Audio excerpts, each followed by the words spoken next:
नमस्कार, स्वागत है आप सभी का आपके अपने फेवरेट चैनल न्यू लाइट प्रयास पर। तो आज हम लोग डिस्कशन करेंगे अपना all India full syllabus test और इसका 22nd टेस्ट था। आई होप आप सबका टेस्ट अच्छा हुआ होगा। आइए सेशन स्टार्ट करें। और ये सेशन है इस मिशन के तहत अब पढ़ने का अधिकार सबको, डॉक्टर बनने का अधिकार भी सबको। मिशन है मैं mentor doctor SP Singh sir का, टीम न्यू लाइट का। तो आइए इस नोबल कॉज के लिए सेशन स्टार्ट करें। और ये क्वेश्चन नंबर 91 आपके सामने है।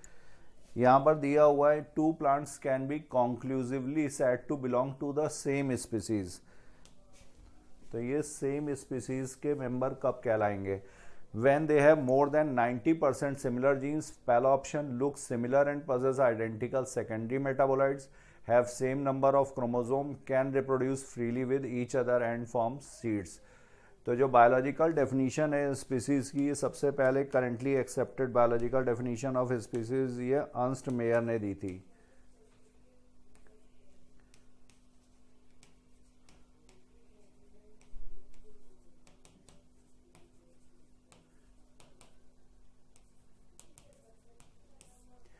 इनके अकॉर्डिंग ये group of potentially interbreeding individuals, group of individuals which can potentially interbreed।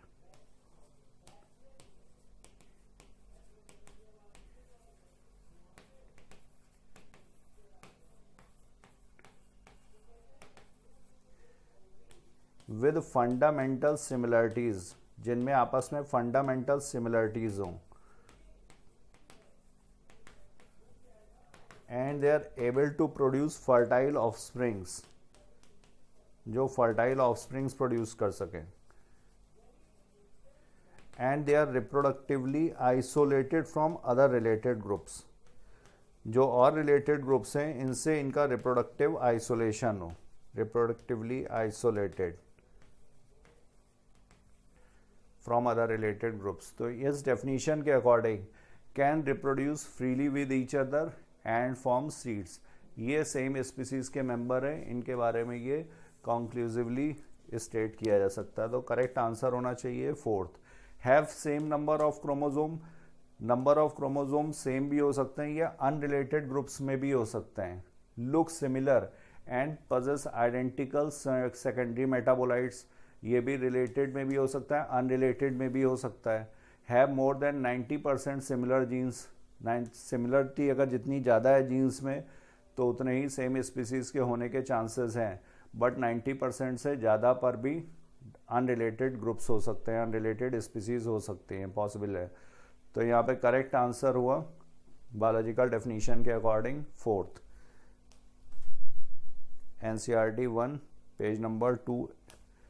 Now question number 92, when scientist make an animal superior by view of genotype introducing some foreign genes in it, it is called. तो जब इसमें foreign jeans introduce की जाती हैं तो इसको बोला जाता है जेनेटिक इंजीनियरिंग, इस प्रोसेस को।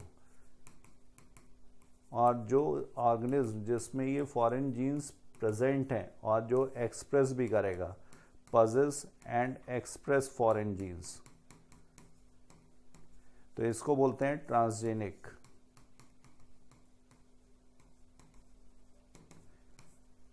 तो ये प्रोसेस हो गया genetic engineering. Immunisation, immunisation after vaccination,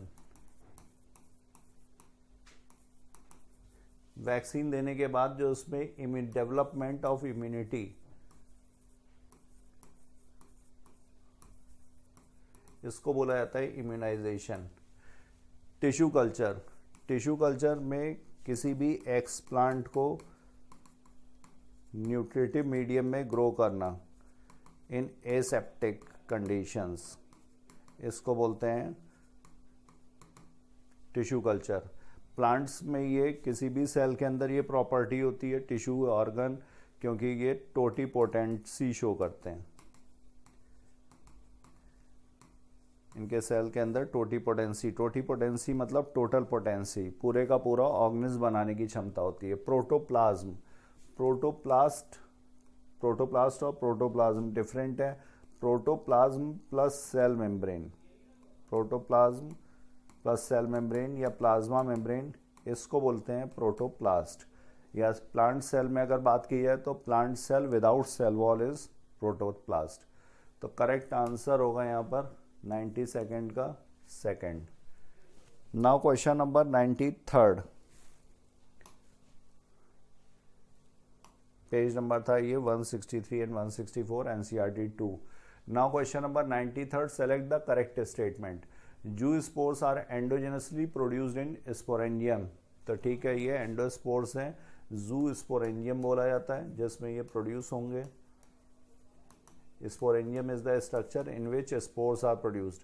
अब प्लानोस्पोर्स, जू स्पोर्स ये मोटाइल स्पोर्स हैं। Zoo means animal, animal locomotion show करेंगे तो ये मोटाइल स्पोर्स। ये प्लानोस्पोर्स ये नॉन मोटाइल्स, ये भी एंडोजिनस होते हैं, स्पोरेंजियम में प्रोड्यूस होंगे, सही है। Gametes are dissimilar size in anisogamous. Isogamous में ये सिमिलर साइज के होते हैं, शेप भी सिमिलर, साइज भी similar, may be both motile both non motile. Anisogamous में लेकिन ये डिसिमिलर साइज के होंगे, तो ये सही है। तो यहाँ पर करेक्ट आंसर होगा 93rd का 4th, पेज नंबर ये एनसीईआरटी 124 से फ्रेम किया गया है। Now question number 94, select the correct statement for given diagram. तो यहाँ पर जो फ्लोरल पार्ट्स हैं ये गायनोशियम के नीचे ऊपर है, ओवरी है ये, और बाकी जो पार्ट्स हैं इसमें ये ऊपर, ये पेटल्स हो गए, ये सेपल्स हो गए, ये स्टमेन हो गया। तो ये कंडीशन हो गई यहाँ पर एपिगाइनस, ओवरी इंफीरियर। यह हमें देखने को मिलेगा कुकुरबिट्स में, लौकी, कद्दू, खीरा, ककड़ी, या फिर रे फ्लोरेट्स ऑफ सनफ्लावर, या फिर गुआवा में। तो margin of thalamus grows upward enclosing the ovary completely. Margin of thalamus ये ऊपर ग्रो करके आ गया है, ओवरी को कंप्लीटली कवर कर रहा है। And getting fuse with the other parts of the flower arise above the ovary, और बाकी फ्लोरल पार्ट्स जो हैं वो ओवरी के ऊपर। तो 94 का करेक्ट आंसर होगा सेकंड, एनसीईआरटी 1 पेज नंबर 63 से। Now question number 95, select the incorrect statement.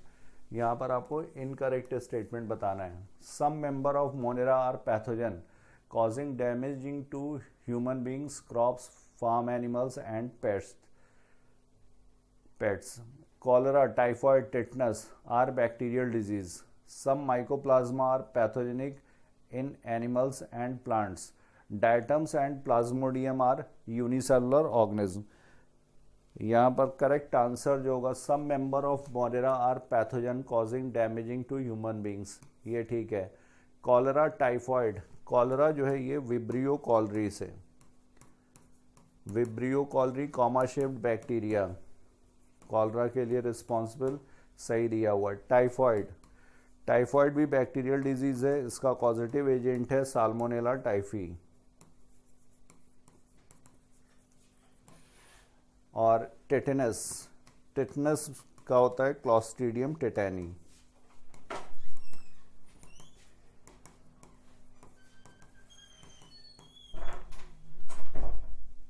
Pathogenic, ये ठीक है। Diatoms and Plasmodium are unicellular organism. Diatoms और प्लाज्मोडियम ये यूनिसेलुलर हैं, ये भी ठीक है।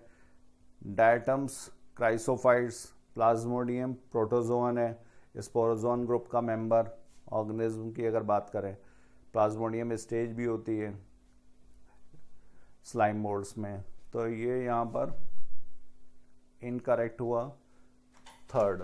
सम दिया हुआ, some Mycoplasma are pathogenic, many Mycoplasma are pathogenic in animals and plants.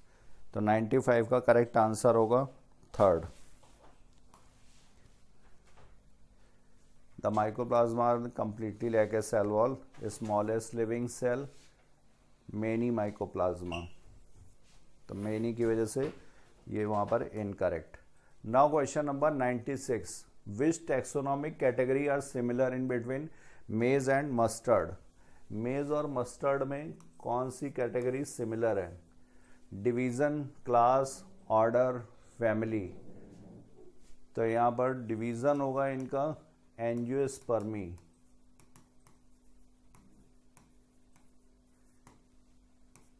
Kingdom, division, plants के लिए डिवीज़न कैटेगरी यूज़ होगी, class, order, family, genus, species. इसके बाद फिर डिवीज़न के बाद क्लास।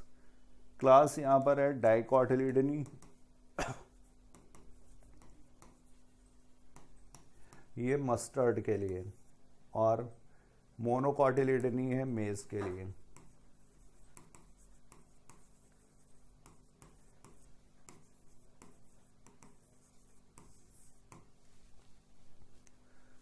तो क्लास अलग हो गई, तो बाकी के नीचे जो कैटेगरीज हैं ये भी डिफरेंट ही होंगी।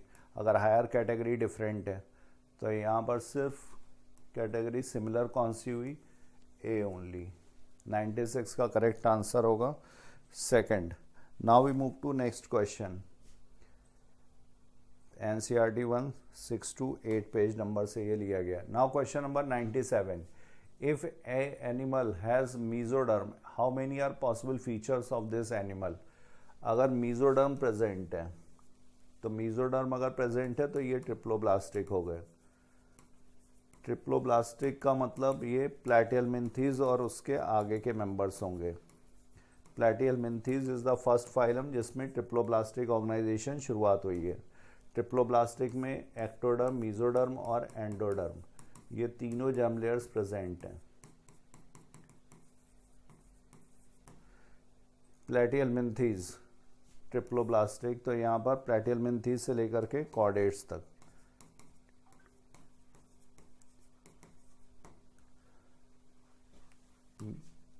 Metagenesis, canal system, nematocyst, water vascular system, poikilothermous and homeotherms.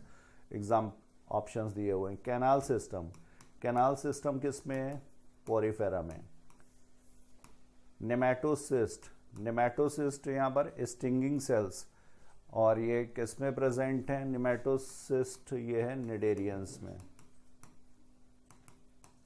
Metagenesis, alternation of generation, ये भी है निडेरियंस में। वाटर वैस्कुलर सिस्टम, ये प्रेजेंट होता है इकाइनोडर्मेटा में। Poikilotherms, poikilotherms cold blooded animals, ये सारे ही यहाँ पे। बर्ड्स और मैमल्स, ये सिर्फ होम्योथर्मस हैं।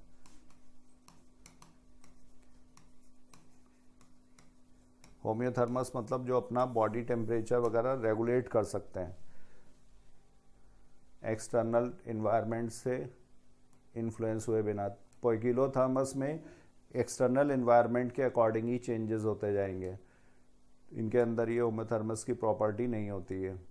तो वाटर वैस्कुलर सिस्टम ई और एफ, ये मीजोडर्म जिनमें प्रेजेंट है ये सारे ये शो करेंगे। लेकिन मेटाजेनेसिस ये यहाँ पर निडेरियंस सीलेंट्रेटा में है, सीलेंट्रेटा जो है डिप्लोब्लास्टिक है। कैनाल सिस्टम ये पोरीफेरा में है, यहाँ पर सेलुलर लेवल का ऑर्गेनाइजेशन है, ये निडेरिया। तो करेक्ट आंसर ये तीन को छोड़ करके यहाँ पर डी, ई और एफ, ये प्रॉपर्टीज़ जो है ये मीजोडर्म वाले ऑर्गेनिज्म में प्रेजेंट होंगी। 97 का करेक्ट आंसर है second. Now question number 98, maintain constant body temperature मतलब होम्योथर्मस।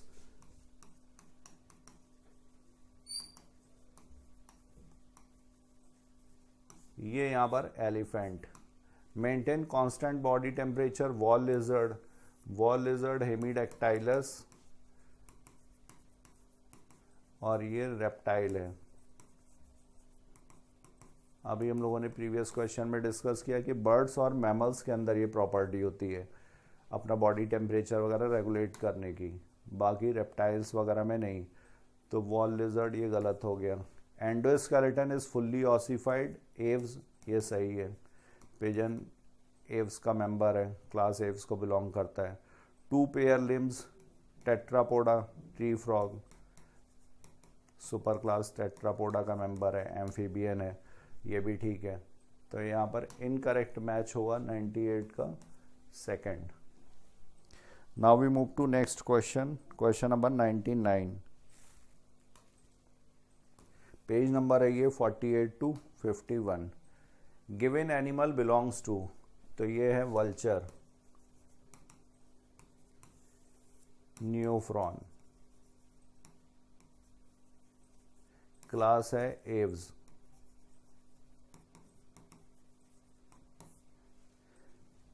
तो यहाँ पर एव्स इसका क्लास हो गया। सुपर क्लास हो गया इसका टेट्रापोडा। वर्टिब्रेटा ये इसका सब फाइलम, फाइलम कॉर्डेटा, ये इसका फाइलम। निडेरिया, निडेरिया सीलेंट्रेटा का के लिए होगा, तो ये सीलेंट्रेट्स नहीं है, ये इनवर्टिब्रेट कॉर्डेट्स हैं। तो ए बी डी और ई, आंसर यहाँ पर होगा first 99। Now we move to next question, question number 100। Page number है ये एनसीईआरटी 150, जहाँ से ये फ्रेम किया गया है। The floral formula is represented by some symbols, which of the following are not a type of symbol. तो ये एंड्रोशियम के लिए, ये गायनोशियम के लिए, ये कैलिक्स के लिए, ये पेरियंथ के लिए। जब कैलिक्स और करोला में डिफ्रेंशिएशन ना पॉसिबल हो तब यहाँ पर पेरियंथ, पेरियंथ का यूनिट है टेपल। इसके बाद फिर यहाँ पर ब्रैक्टिएट, ब्रैक्टिएट भी जो होगा फ्लावर में leaf like structure base of the pedicel पे प्रेजेंट होता है। अगर प्रेजेंट है तो फ्लावर को बोलते हैं ब्रैक्टिएट, और अगर एब्सेंट है तो इसे बोला जाता है ई ब्रैक्टिएट। इसके बाद फिर यहाँ पर टी और एम, ये दो यूज नहीं होते हैं, 1 and 7। तो correct answer second, not a type of symbol. Now we move to next question. Page number था ये 67 and 68। Select the correct option for a given diagram. यहाँ पर डायग्राम ये रूट के लिए दिखाया गया है। ये यहाँ पर रूट कैप, ये meristematic, B is for meristematic zone. यहाँ पर ये इलोंगेशन, और यहाँ पर ये मैचुरेशन, या इसी को बोलते हैं रूट हेयर फॉर्मेशन।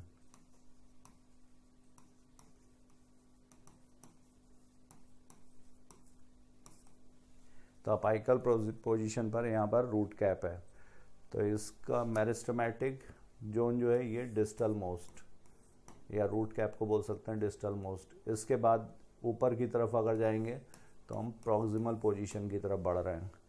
तो ए यहाँ पर हो गया रूट कैप, ठीक है। B region of meristematic activity, ठीक है। C region of elongation, D region of maturation, correct है। तो करेक्ट आंसर होगा यहाँ पर first, 101st। Now we move to next question number 102nd। Page number है ये 59। Now question number 102, select the correct match। तो यहाँ पे percent weight of earth crust and percent weight of human body. तो elemental composition अगर देखा जाए, earth crust non living और ह्यूमन बॉडी लिविंग, यहाँ पर एलिमेंट्स लगभग लगभग वैसे ही हैं जो लिविंग में है वही नॉन लिविंग में है। डिफरेंस क्या है फिर, यहाँ पर relative abundance of carbon and hydrogen, ये ज़्यादा है लिविंग में।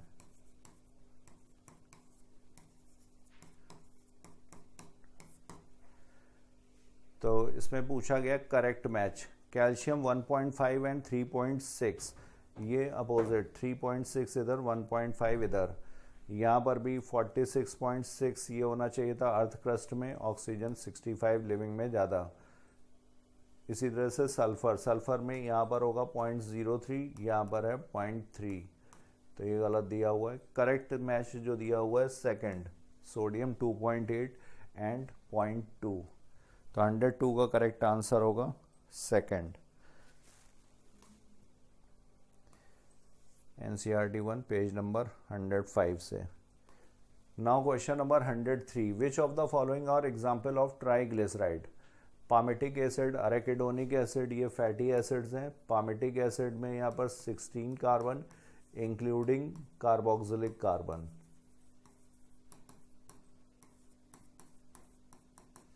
और अरेकिडोनिक में 20 कार्बन्स, यहाँ पर भी including carboxylic carbon. Glycerol, glycerol is trihydroxy propane,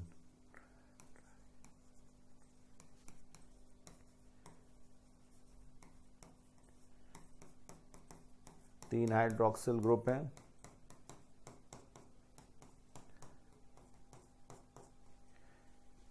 लेसाइथिन, लेसाइथिन ये क्या है? फॉस्फोलिपिड, फॉर एग्जाम्पल फॉस्फोलिपिड, और ये प्रेजेंट होता है सेल मेम्ब्रेन में। लेसाइथिन में ग्लिसरॉल है,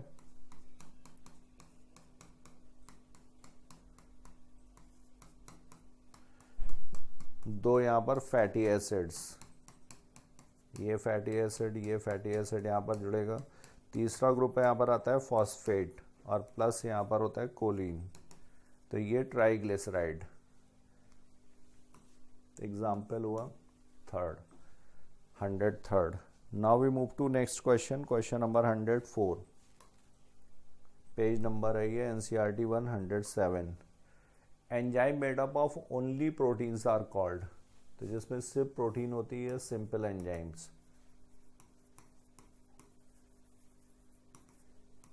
जिसमें डिफरेंट ग्रुप्स हैं उसमें उनको बोलते हैं कॉन्जुगेटेड। कॉन्जुगेटेड में यहाँ पर एपो एंजाइम, प्रोटीन पार्ट जो है ये एपो एंजाइम, और नॉन प्रोटीन पार्ट इसको बोलते हैं कोफैक्टर।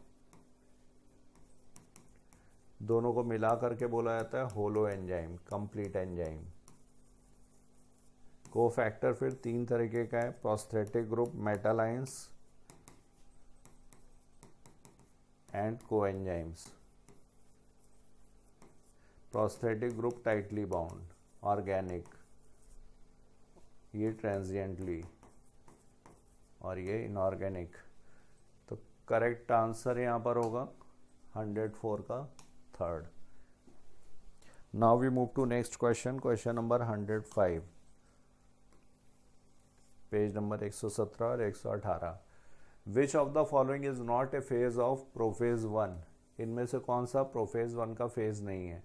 तो लैप्टोटीन, जहाँ से कॉम्पैक्शन की शुरुआत होती है, compaction of chromosome continue throughout leptotene. Diplotene, इसकी शुरुआत होगी डिसोल्यूशन ऑफ सिनेप्टोनीमल कॉम्प्लेक्स से, dissolution of synaptonemal complex. Pachytene, crossing over की शुरुआत भी यहीं होगी, ख़त्म भी यहीं होता है। रिकॉम्बिनेशन नोड्यूल का फॉर्मेशन होगा, रिकॉम्बिनेज एंजाइम के प्रेजेंस में होगा। काइनेटिन, ये फेज नहीं है, ये प्लांट हार्मोन। तो 105 का करेक्ट आंसर हुआ first. Now we move to next question number 106, page number है ये 126। 106, सेलेक्ट द इनकरेक्ट मैच। यहाँ पर आपको इनकरेक्ट बताना है। क्लेविकल, क्लेविकल स्लेंडर बोन, ठीक है, ये क्लेविकल यहाँ पर इस तरह से लॉन्ग स्लेंडर बोन है, दो कर्वेचर होंगे इसमें। एक्रोमायो क्लेविकुलर जॉइंट बनाता है, एक्रोमियन प्रोसेस जो स्कैपुला का है उसके साथ। पेक्टोरल गर्डल का पार्ट है, half of the pectoral girdle is made up of one clavicle and one scapula. Ribs, ribs ये दो हेड होंगे बाइकेफेलिक, ऊपर वाले वर्टिब्री और नीचे वाले वर्टिब्री से फ्यूज होते हैं।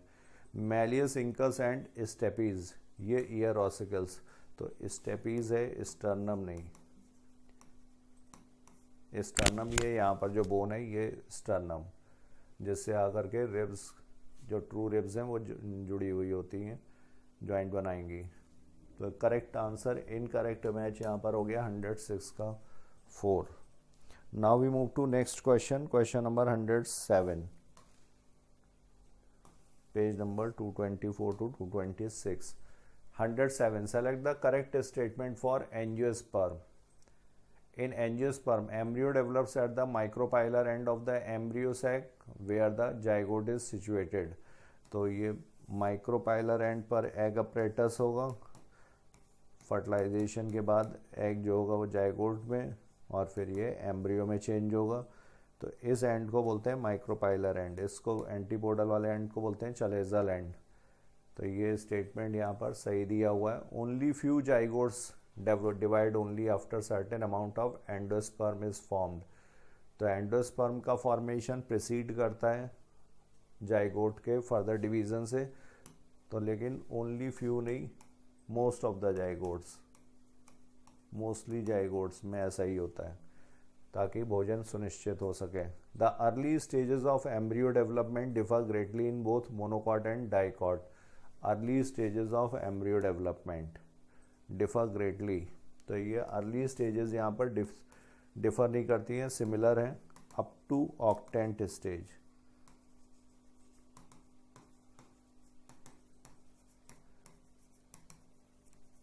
यहाँ पर जाइगोट के बाद फिर प्रो एम्ब्रियो के बाद फिर ग्लोबुलर के बाद फिर हार्ट और हार्ट के बाद फिर मैच्योर एम्ब्रियो। तो यहाँ पर इन करेक्ट पूछा गया है, करेक्ट ऑप्शन होगा यहाँ पर first 107। Now we move to next question, question number 108। Page number है ये NCERT 219। The embryo develops from another haploid cell within the embryo sac, such as synergid or antipodal cell. This phenomena is called. Embryo develops from another haploid cell within the embryo sac. तो embryo sac अगर haploid cell produce कर रहा है, मतलब जो embryo sac बना है ये नॉर्मल मियोसिस के बाद बना है, और यहाँ पर जो सेल्स हैं ये हैप्लॉइड सेल हैं। तो यहाँ पर एपोमिक्सिस के ये टाइप्स दे रखे हैं। एपोमिक्सिस दो तरीके का है, एक है रिकरेंट और दूसरा नॉन रिकरेंट।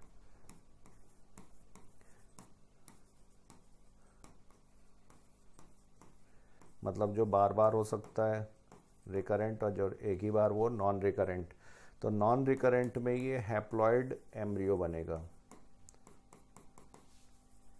एम्ब्रियो चूँकि हैप्लॉइड होगा तो इसलिए ये दोबारा फिर आगे नहीं। और रिकरेंट में एम्ब्रियो डिप्लॉयड होगा। रिकरेंट दो तरह के है, डिप्लोस्पोरी और एपोस्पोरी। डिप्लोस्पोरी में जो एम्ब्रियो सैक का फॉर्मेशन होता है वो मेगास्पोर मदर सेल से होता है। एपोस्पोरी में कैप्सूल जो ओव्यूल है उसका कोई भी स्पोरोफिटिक सेल, उससे ये डेवलप होगा। और नॉन रिकरेंट में ये एम्ब्रियो सैक मियोसिस से बनेगा। तो अगर एग सेल इससे डायरेक्ट एम्ब्रियो बना तो इसको बोला जाता है हैप्लॉइड पार्थेनोजेनेसिस।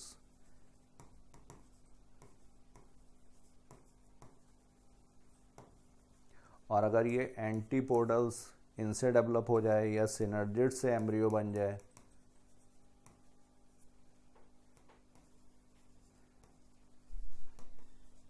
तो इसको बोलेंगे apogamy.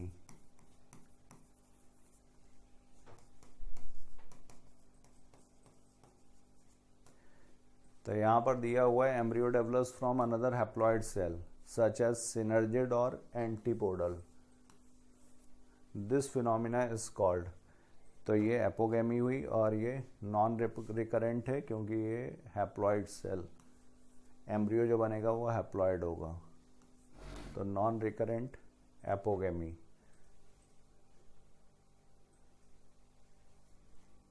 (108) is first. Now we move to next question, question number 109। Page number था ये 22 और 23। Now 109, what is the ploidy of sperm, perisperm, endosperm?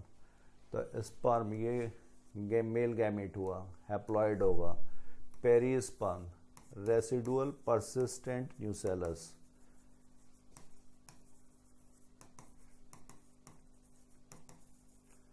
और ये होगा डिप्लॉयड 2N। किस में होता है? ये ब्लैक पेपर में है। एग्जाम्पल इसका beet and also in castor. और एंडोस्पर्म, एंडोस्पर्म यहाँ पर ये ट्रिप्लॉइड 3n। इन एंजियोस्पर्म, एंजियोस्पर्म में पूछा गया अगर जिम्नोस्पर्म में होता एंडोस्पर्म तो वहाँ पर ये प्री फर्टिलाइजेशन स्ट्रक्चर है, हैप्लॉइड होता। तो एंजियोस्पर्म के रिस्पेक्ट में तो haploid, diploid and triploid. 109 is second. Now we move to next question, question number 110, page number ये 18 to 20। नाउ 110, the state of being diseased, ill, injured or unhealthy or the frequency of disease in a population is called।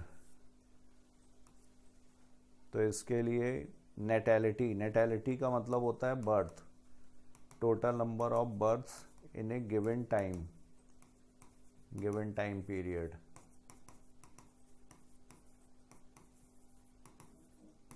और ये population density को increase करेगा। फिर immigration, immigration है same species के individuals का, ये पॉपुलेशन है इसमें बाहर से आना, तो this is immigration. Mortality, mortality मतलब total number of deaths in a given time period.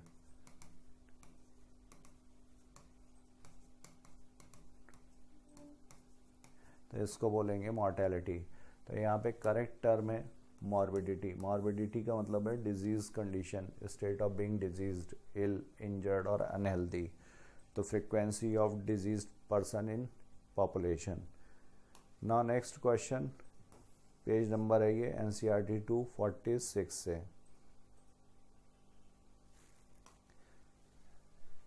Statement 1, abortion, expulsion of non viable fetus before the end of normal gestation period. तो ये ठीक है एबॉर्शन के लिए definition. Still birth, still birth का मतलब है baby born dead after 22 weeks of gestation. WHO की जो डेफिनीशन है, baby born dead after 22 weeks of gestation.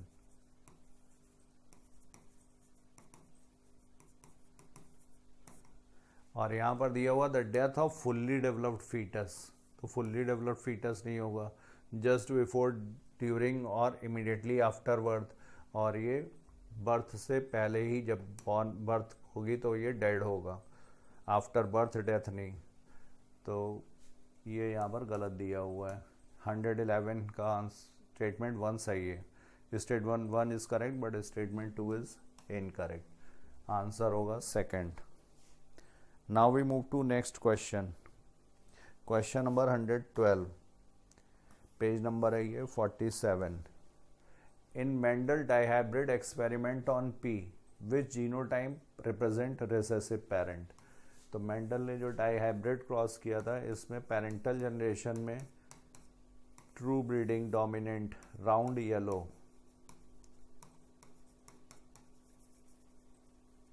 और रिसेसिव पेरेंट यहाँ पर था small r small r small y, ये भी ट्रू ब्रीडिंग था फॉर रिंकल्ड ग्रीन ट्रेट।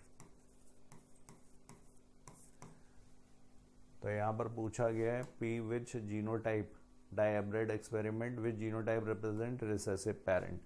तो रिसेसिव पेरेंट था ये small r small Y.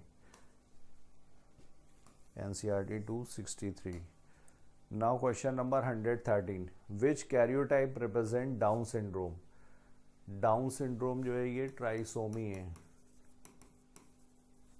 Trisomy का मतलब यहाँ पर होमोलोगस क्रोमोसोम के पेयर में एक क्रोमोसोम एक्स्ट्रा, तो ये 21 नंबर का जो क्रोमोसोम पेयर है उसमें यहाँ पर एक एक्स्ट्रा होगा। तो नॉर्मल कंडीशन में 44 ऑटोसोम्स प्लस अगर फीमेल है तो XX, मेल है तो XY, और अगर ट्राइसोमी लिखा जाएगा तो यहाँ पर ऑटोसोम्स हो जाएंगे 45। ये मेल भी हो सकता है क्योंकि ऑटोसोम में चेंज हुआ है, XY भी हो सकता है, फीमेल भी हो सकती है। तो 45 autosomes plus XY and 45 autosomes plus XX, ये दोनों कंडीशंस पॉसिबल है। ये कंडीशन होगी क्लाइनफेल्टर सिंड्रोम के लिए। ये भी ट्राइसोमी शो करेगा, लेकिन ये सेक्स क्रोमोसोम की ट्राइसोमी है। सेक्स क्रोमोसोम में यहाँ पर ट्राइसोमी होती है, एक्स एक एडिशनल एक्स प्रेजेंट होगा। 44 ऑटोसोम्स का पेयर प्लस XO, तो यहाँ पर एक एक्स डेफिशिएंट है सेक्स क्रोमोसोम, तो ये मोनोसोमिक हो गया। और ये किसके लिए? सेक्स क्रोमोसोम के लिए मोनोसोमिक है। एक एक्स क्रोमोसोम यहाँ पर डेफिशिएंट है, तो ये होगा टर्नर सिंड्रोम में। तो which karyotype represent Down syndrome? तो डाउन सिंड्रोम होगा A एंड C से। 113 is first. Now we move to next question. Page number है ये 76। Now question number 114, select the correct option. S3PO4 adenine ribose nucleotide. तो ये हो गया adenosine. Adenine और राइबोज जब मिलेंगे, एडिनोसिन फॉस्फेट और जुड़ेगा तो न्यूक्लियोटाइड हो जाएगा। नाम होगा एडिनोसिन मोनोफॉस्फेट बोल सकते हैं, या फिर एडिनिलिक एसिड। अगर डीऑक्सी राइबोज होता तो deoxy adenylic.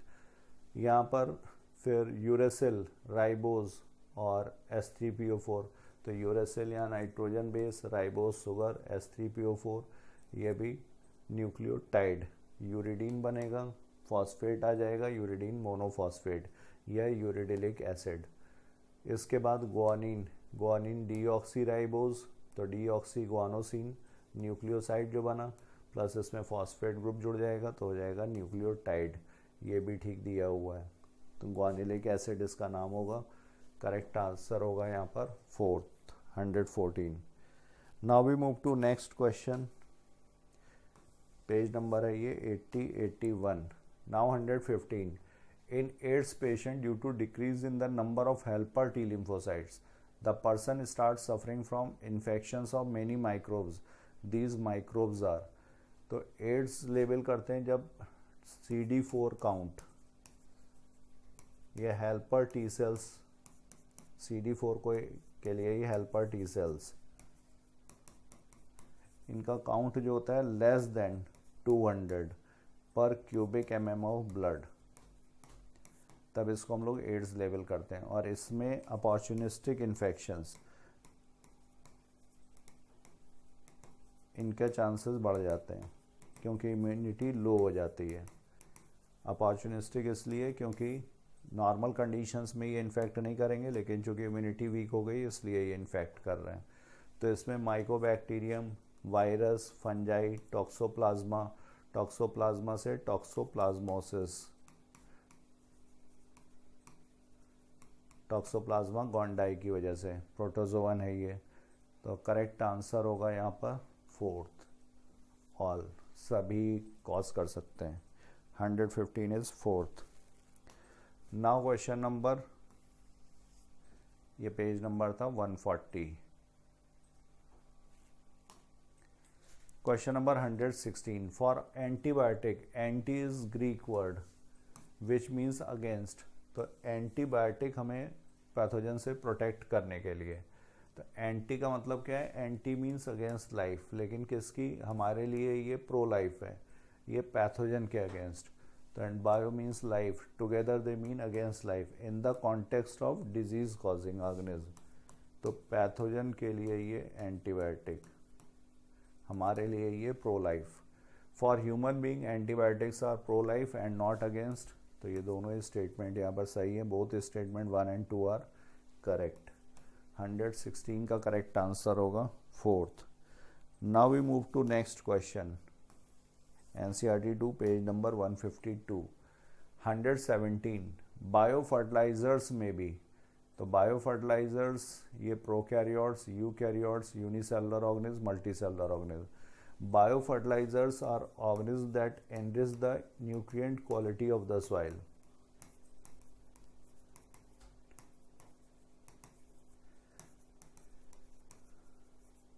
Nutrient quality, minerals वगैरह का कॉन्सेंट्रेशन इसमें बढ़ाएंगे ऑर्गेनिक मैटर भी ऐड कर सकते हैं, न्यूट्रिएंट क्वालिटी ऑफ सॉइल, इनको बोला जाता है बायो फर्टिलाइज़र्स। बायो फर्टिलाइज़र्स में 3 मेन ग्रुप हैं, इसमें यहाँ पर बैक्टीरिया, साइनोबैक्टीरिया एंड फंजाई, ये 3 कैटेगरी। बैक्टीरिया में Rhizobium symbiotic nitrogen fixer, Azotobacter, Azospirillum, ये फ्री लिविंग नाइट्रोजन फिक्सिंग।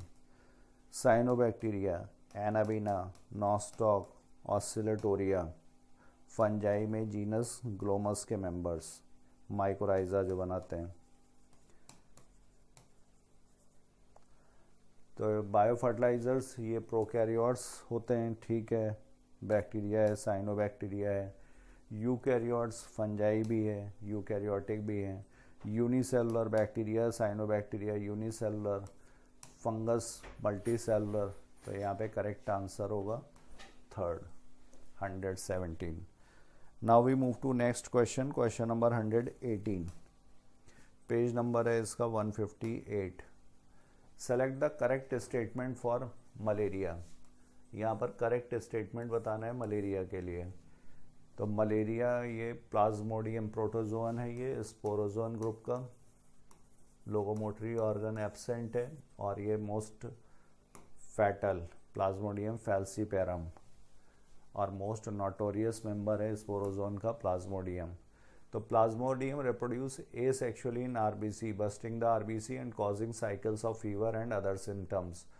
तो यहाँ पर स्पोरोजोइड्स, ये इन्फेक्टिव स्टेज होती है ह्यूमंस के लिए।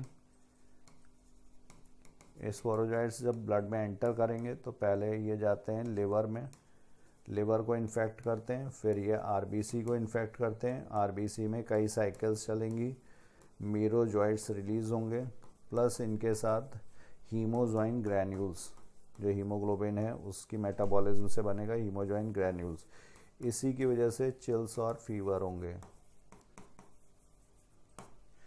ये मीरोजोइड्स ये फ्रेश आरबीसी को भी इन्फेक्ट कर सकते हैं, या फिर आरबीसी में ही एंटर करके ये गैमेटोसाइट्स में चेंज हो सकते हैं।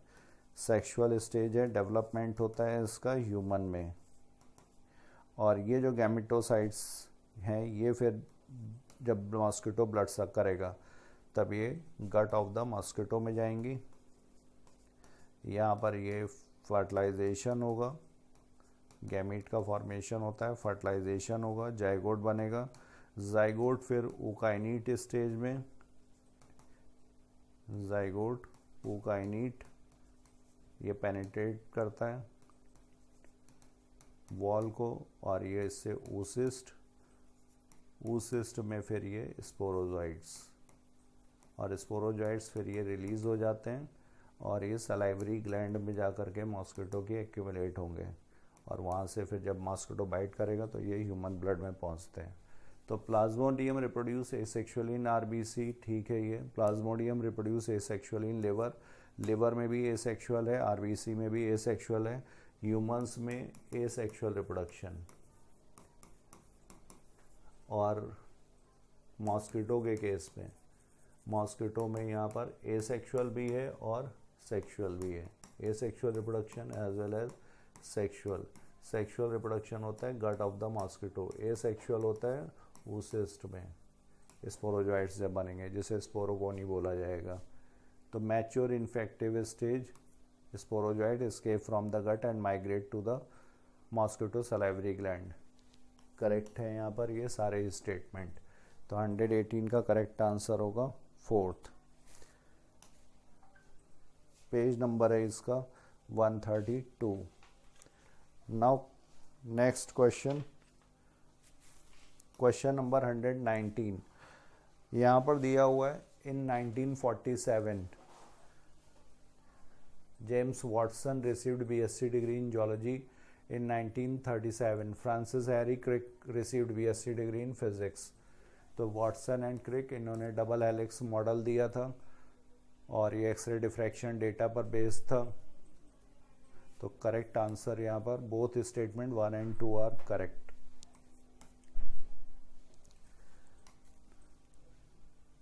NCERT 2 पेज नंबर 52 पर ही दिया हुआ है।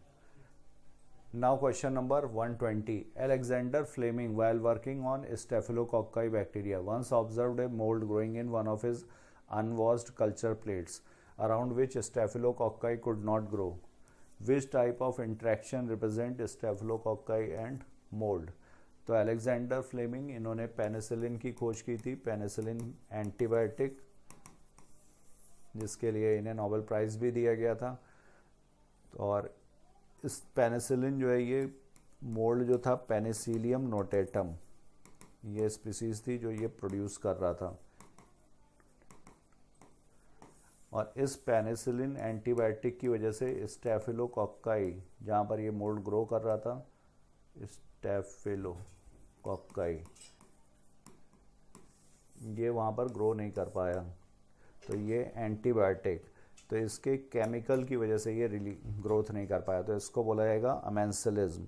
अमेंसिलिज्म में -0 टाइप का इंटरेक्शन। पेनिसिलियम नोटेटम का ना फ़ायदा है ना नुकसान है, लेकिन स्टेफिलोकोक्काई का लाइफ चला गया, उसका नुकसान, तो ये कहलाएगा अमेंसिलिज्म। कमेंसिलिज्म होता है +0 टाइप का इंटरेक्शन। पैरासिटिज्म, पैरासिटिज्म में एक का फ़ायदा दूसरे का नुकसान, होस्ट का नुकसान पैरासाइट का फ़ायदा। और म्यूचुअलिज्म में ++ टाइप का इंटरेक्शन, दोनों का फ़ायदा। तो 120 is first. Now question number 121, page number है ये 152 और 197 से। द फर्स्ट ट्रांसजेनिक काउ रोजी डेवलप्ड इन विच ईयर? तो ट्रांसजेनिक है मतलब इसके पास फॉरेन जीन है और ये एक्सप्रेस भी हो रही है। तो एक्सप्रेस होकर के ये क्या बनाएगी? अल्फा लैक्ट एल्ब्यूमिन, ये प्रोटीन, इसका अमाउंट होता है 2.4 ग्राम पर लीटर। और ये कब? 1997 में बनाई गई थी, डेवलप हुई थी। और इसका जो इसका मिल्क जो था ह्यूमन बेबीज़ के लिए बेटर था then natural cow milk. Natural cow milk से प्रोटीन यहाँ पर ज़्यादा थी, मदर मिल्क का सब्सटीट्यूट नहीं था, बट नेचुरल काउ मिल्क जो है उससे ये ट्रांसजेनिक काउ बेटर थी। तो 121 का करेक्ट आंसर हुआ फर्स्ट। पेज नंबर है ये 184। Now question number 122, select the incorrect match for ribosome. तो राइबोसोम 70 ईयर्स प्रोकैरियोटिक, और यूकैरियोटिक में अगर ऑर्गेनेल्स की बात की जाए तो यहाँ पर भी 70 ईयर्स। और साइटोप्लाज्म वगैरह में मेम्ब्रेन बाउंडेड एंडोप्लाज्मिक रेटिकुलम यहाँ पर होगा 80 ईयर्स। 70 ईयर्स में दो कंपोनेंट्स हैं, 30 ईयर्स प्लस 50 ईयर्स। 80 ईयर्स में यहाँ पर 40 ईयर्स प्लस 60 ईयर्स। राइबोसोम्स जो बने होते हैं राइबोसोमल आरएनए प्लस प्रोटीन्स के, इन्हें बोला जाता है राइबो न्यूक्लियो प्रोटीन पार्टिकल्स। तो 70 ईयर्स, 50 ईयर्स, 30 ईयर्स सही है। 70 ईयर्स यूकैरियोट्स में ऑर्गेनेल में प्रेजेंट है, इसीलिए इसे organelle with in an organelle भी बोलते हैं राइबोसोम को, 70 ईयर्स टाइप के। 80 ईयर्स जो है यूकैरियोटिक सेल में प्रेजेंट है साइटोप्लाज्म में।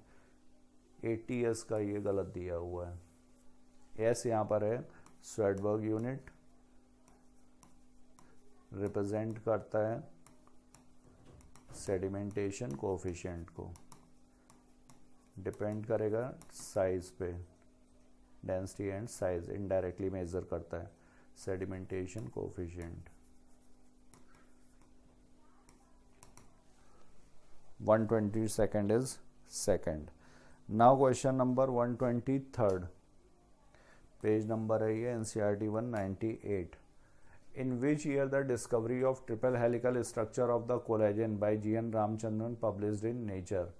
तो ट्रिपल हेलिकल स्ट्रक्चर ये सबसे पहले दिया था G.N. रामचंद्रन ने 1954 में, ये पब्लिश हुआ था। G.N. रामचंद्रन इन्हें फादर ऑफ स्ट्रक्चरल बायोलॉजी भी बोला जाता है, स्ट्रक्चरल बायोलॉजी इन इंडिया। इन्होंने रामाचंद्रन प्लॉट ये भी डिवाइस किया था।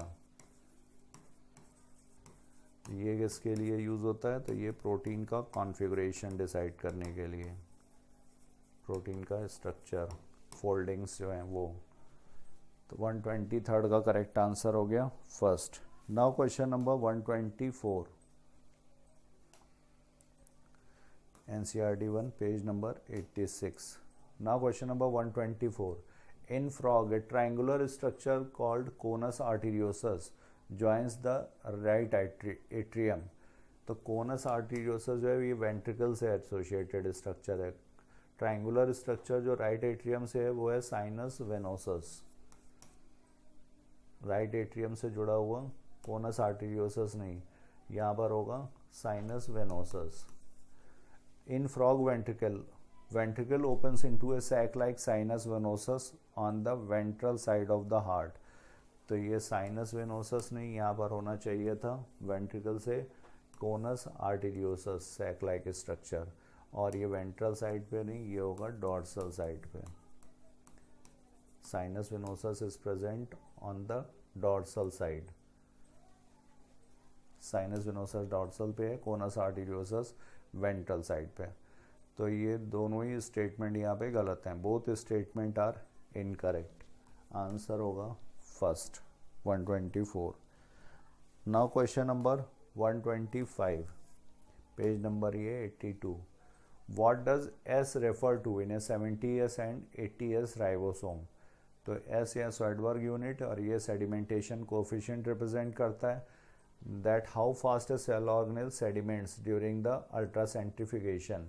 तो अल्ट्रा सेंट्रीफ्यूगेशन में सेंट्रीफ्यूगल प्लेट, यहाँ पर ये होल्स, इसमें ये टेस्ट ट्यूब ली जाएगी और इसको यूज़ करते हैं डेंसिटी बेस्ड सेपरेशन के लिए। तो जो हैवी होगा वो जल्दी नीचे सेटल होगा, जो लाइट होगा वो ऊपर रहेगा। तो सेडिमेंटेशन कोफिशिएंट को रिप्रेजेंट करेगा। Depicts that how fast a cell organelle divide, गलत। Depicts that how fast a cell organelle decompose, ये भी गलत। How fast a cell organelle function properly, तो ये हो गया फर्स्ट। और ये डेंसिटी है साइज को इनडायरेक्टली मेजर करेगा। NCERT 1 exemplar. Now question number 126, which of the following taxonomic group are included in invertebrates. Invertebrates में कौन से टेक्सोनॉमिक ग्रुप इंक्लूडेड हैं? तो इसमें मोलस्का, इनवर्टिब्रेट्स इनवर्टिब्रेट्स में कॉर्डेट्स को छोड़ करके, तो मोलस्का होगा, आर्थ्रोपोडा होगा, टीनोफोरा, और इसके बाद 3 A, B और C। एम्फीबिया, ये वर्टिब्रेटा ग्रुप में। वर्टिब्रेटा में यहाँ पर 2 डिवीजन्स हैं, एक है एग्नेथा, दूसरा है नैथोस्टोमेटा। नैथोस्टोमेटा, यहाँ पर जो नैथोस्टोमेटा है इसके यहाँ पर फिर 2 divisions on the basis of limbs present हैं या फिर फिन्स हैं अपेंडेजेस के बेसिस पर। तो इसको 2 सुपर क्लास में डिवाइड किया गया है, पाइसीज एंड टेट्रापोडा। टेट्रापोडा में फिर यहाँ पर amphibians, reptiles, birds and mammals. Pisces में 2 क्लास, कॉन्ट्रिक्थीज एंड ऑस्ट्रिक्थीज। एग्नेथा में एक क्लास है साइक्लोस्टोमेटा। तो साइक्लोस्टोमेटा और एम्फीबिया ये जाएंगे वर्टिब्रेटा ग्रुप में। बाकी इनवर्टिब्रेट्स में A, B और C। 126 is first. Now question number 127 page number था ये 39 to 45। नाउ क्वेश्चन नंबर 127, यहाँ पर दिया हुआ है select the correct option for the given diagram. तो ये वैस्कुलर बंडल का अरेंजमेंट, सेम एक्सिस पर फ्लोएम और जाइलम, बीच में ये कैम्बियम की स्ट्रिप प्रेजेंट है। तो ये ओपन टाइप का, और ये कंजॉइंट। अगर डिफरेंट रेडियस पर होते तो रेडियल, एक ही एक्सिस पर हैं तो ये कंजॉइंट। फिर यहाँ पर ये दिखाया गया मोनोकॉट स्टेम, और ये है डाइकॉट स्टेम। मोनोकॉट स्टेम में यहाँ पर ये vascular bundle scattered, cut section है ये इसका, transfer section, scattered vascular bundle. यहाँ पर ये रिंग में अरेंज हैं वेस्कुलर बंडल्स। ये सनफ्लावर का है डाइकॉट स्टेम का कट सेक्शन। तो करेक्ट आंसर होगा ये वाला। इस तरह का अरेंजमेंट होता है स्टेम में, और चूंकि कैम्बियम प्रेजेंट है तो सेकेंडरी ग्रोथ होती है डाइकॉट में, सिर्फ डाइकॉट स्टेम या डाइकॉट रूट में रेडियल अरेंजमेंट होता है।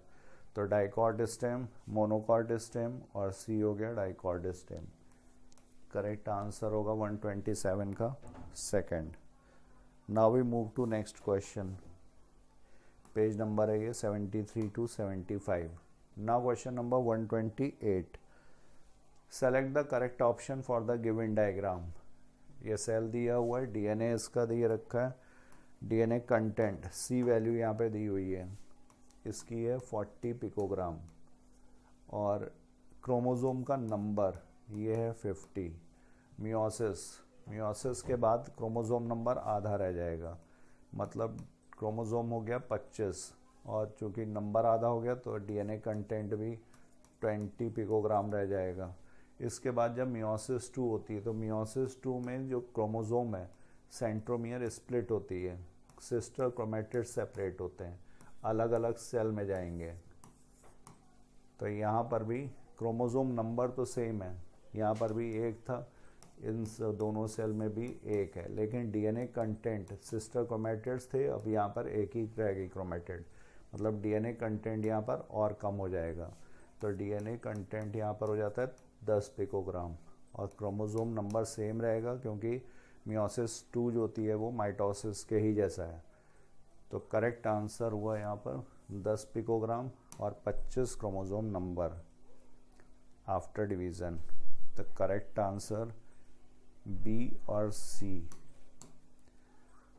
10 से 5, 20 से 10 और 25 से 25, ये second 128। Now we move to next question 129।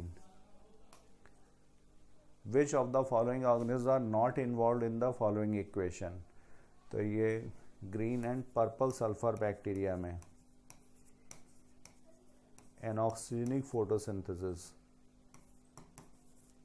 एनऑक्सीजनिक,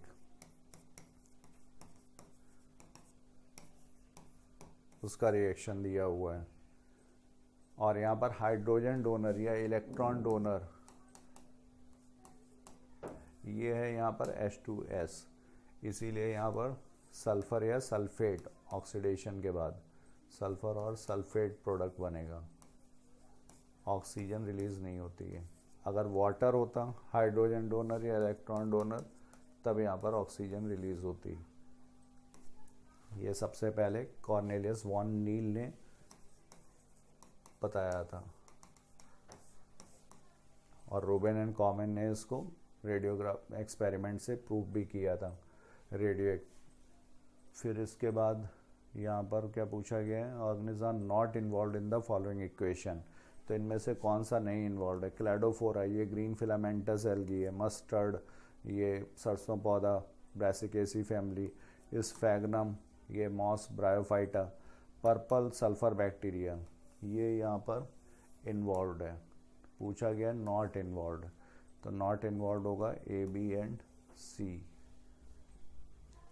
क्योंकि ये सब करते हैं ऑक्सीजनिक फोटोसिंथेसिस। तो 129 का correct answer fourth. Page number है ये 135। Now question number 130। Prevent fruit drop and leaf drop at early stages. तो ये मैच्योर में तो ये इंक्रीज करेगा, लेकिन अर्ली स्टेजेस में ये प्रिवेंट करता है, ऑक्सीजन का काम है। Improve the shape of Abel, तो यहाँ पर ये gibberellins, shape gibberellins. Respiratory climactic, ripening के वक्त रेस्पिरेटरी रेट मैक्सिमम होगा, इसी को बोलते हैं रेस्पिरेटरी क्लाइमेक्टिक। एथिलीन रिस्पॉन्सिबल है इसके लिए। Help seed to withstand desiccation, desiccation मतलब ड्राइंग। तो स्ट्रेस के लिए स्ट्रेस हार्मोन है एब्सिसिक एसिड। तो ए का सेकंड, बी का third, A second B third, एक ही में दिया हुआ है, आंसर हो जाएगा second 130। Now we move to next question. Page number है ये 175 to 178। Which statement is wrong for Krebs cycle? इनमें से कौन सा रॉन्ग स्टेटमेंट है क्रेब्स साइकिल के लिए? There is one point in the cycle where FAD is reduce to FADH2, ये ठीक है। सक्सिनिक एसिड जब फ्यूमरिक एसिड में कन्वर्ट होगा तब यहाँ पर एंजाइम होगा सक्सिनेट डिहाइड्रोजिनेज, और यहाँ पर FAD कन्वर्ट होगा FADH2 में। There is one point where FAD is reduced to FADH2. During conversion of succinyl coenzyme A to succinic acid, a molecule of GTP is synthesized, ये भी ठीक है। ये substrate level phosphorylation, यहाँ पर enzyme होता है succinic thiokinase, and 1 GTP is equivalent to 1 ATP. The cycle starts with condensation of acetyl group with pyruvic acid, ये गलत है। पायरुविक एसिड पहले एसिटाइल कोएंजाइम ए में चेंज होता है लिंक रिएक्शन में, फिर acetyl coenzyme A ऑक्जेलो acetic acid के साथ, तब ये बनता है सिट्रिक एसिड। यहाँ पर वाटर आकर के ऐड होगा, एंजाइम होगा साइट्रेट सिंथेज।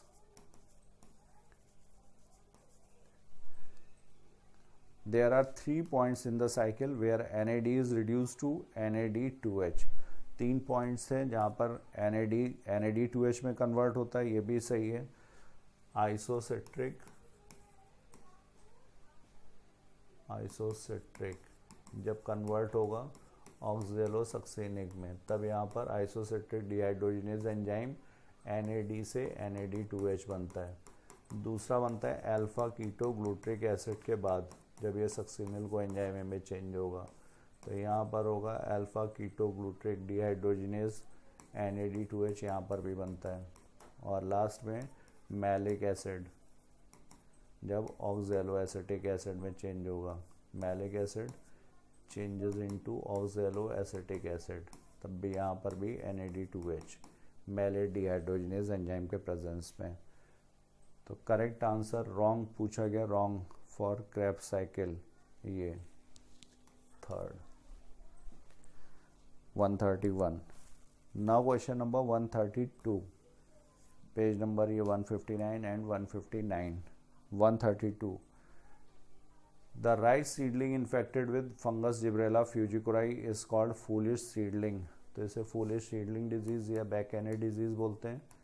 जिब्रेलिन इसमें रिस्पॉन्सिबल है। Fungus Gibberella fujikuroi produces excess of gibberellins which cause excessive elongation of the internode in rice plants making them abnormally tall, और जो कि ये ग्रेन्स वगैरह नहीं फॉर्म कर रहे हैं, तो इसलिए इसे बोला जाता है फूलिश सीडलिंग। अननेसेसरली ये इलोंगेट हुआ जा रहा है without doing any fruitful work, तो इसलिए बोलते हैं इसको फूलिश सीडलिंग डिजीज़। तो असर्शन भी सही है, रीज़न भी सही है, और रीज़न करेक्ट एक्सप्लेनेशन भी है। आंसर होगा इसका fourth. Now we move to next question, question number 133, page number है ये 175। Given below are two statement, one is labelled as assertion and the other is labelled as reason. Fluid filled double membranous layer surround the lungs, it play important role. तो यहाँ पर pleural fluid होता है, minimum amount में होगा ये healthy conditions में, और इसका काम क्या है? तो डबल मेम्ब्रेनस विसरल प्लूरा और पैराइटल प्लूरा। विसरल प्लूरा जो होगा वो लंग से अटैच्ड लेयर होगी, पैराइटल प्लूरा थोरैसिक केस से बीच में होता है pleural fluid. The outer pleural membrane is in close contact with thoracic lining, ये वाला है पैराइटल प्लूरा जो थोरैसिक लाइनिंग के साथ कंटिन्यूएशन में है, और दूसरा वाला लंग सरफेस के साथ, इसे बोलते हैं visceral pleura. These collectively reduce friction, जो फ्लूइड इसमें प्रेजेंट है ये फ्रिक्शन कम करेगा allowing the lungs to expand and contract smoothly. तो इम्पॉर्टेंट रोल इसी वजह से है इसका, ये एक्सप्लेन हो रहा है। Assertion and reason are correct and reason is the correct explanation also. 133 का करेक्ट आंसर होगा fourth. Now we move to next question. Page number है ये 184, 185, 134। Select the correct match. Algin, gelatinous coating, phycoerythrin, Rhodophyceae, Sargassum used as food, Polytrichum, ये mosses. Matching यहाँ पे सामने ही दी हुई है। हाइड्रोकोलॉइड है, फाइकोकोलॉइड्स होते हैं। एल्जिन ब्राउन एल्गी में प्रेजेंट है, फाइकोएरिथ्रिन रेड एल्गी है। 134 का correct answer second. Now we move to next question. Page number है इसका ये 135। Given below are two statements. In cuboidal epithelium the cells are compactly packed with little intercellular matrix। Epithelium में little intercellular matrix present है, सही है। Salivary gland secrete steroid hormone. Salivary gland में जो secretions होंगे उन स्टेरॉयड हार्मोन्स नहीं। Salivary gland जो है ये एक्सोक्राइन ग्लैंड है, डक्ट्स प्रेजेंट है इसमें।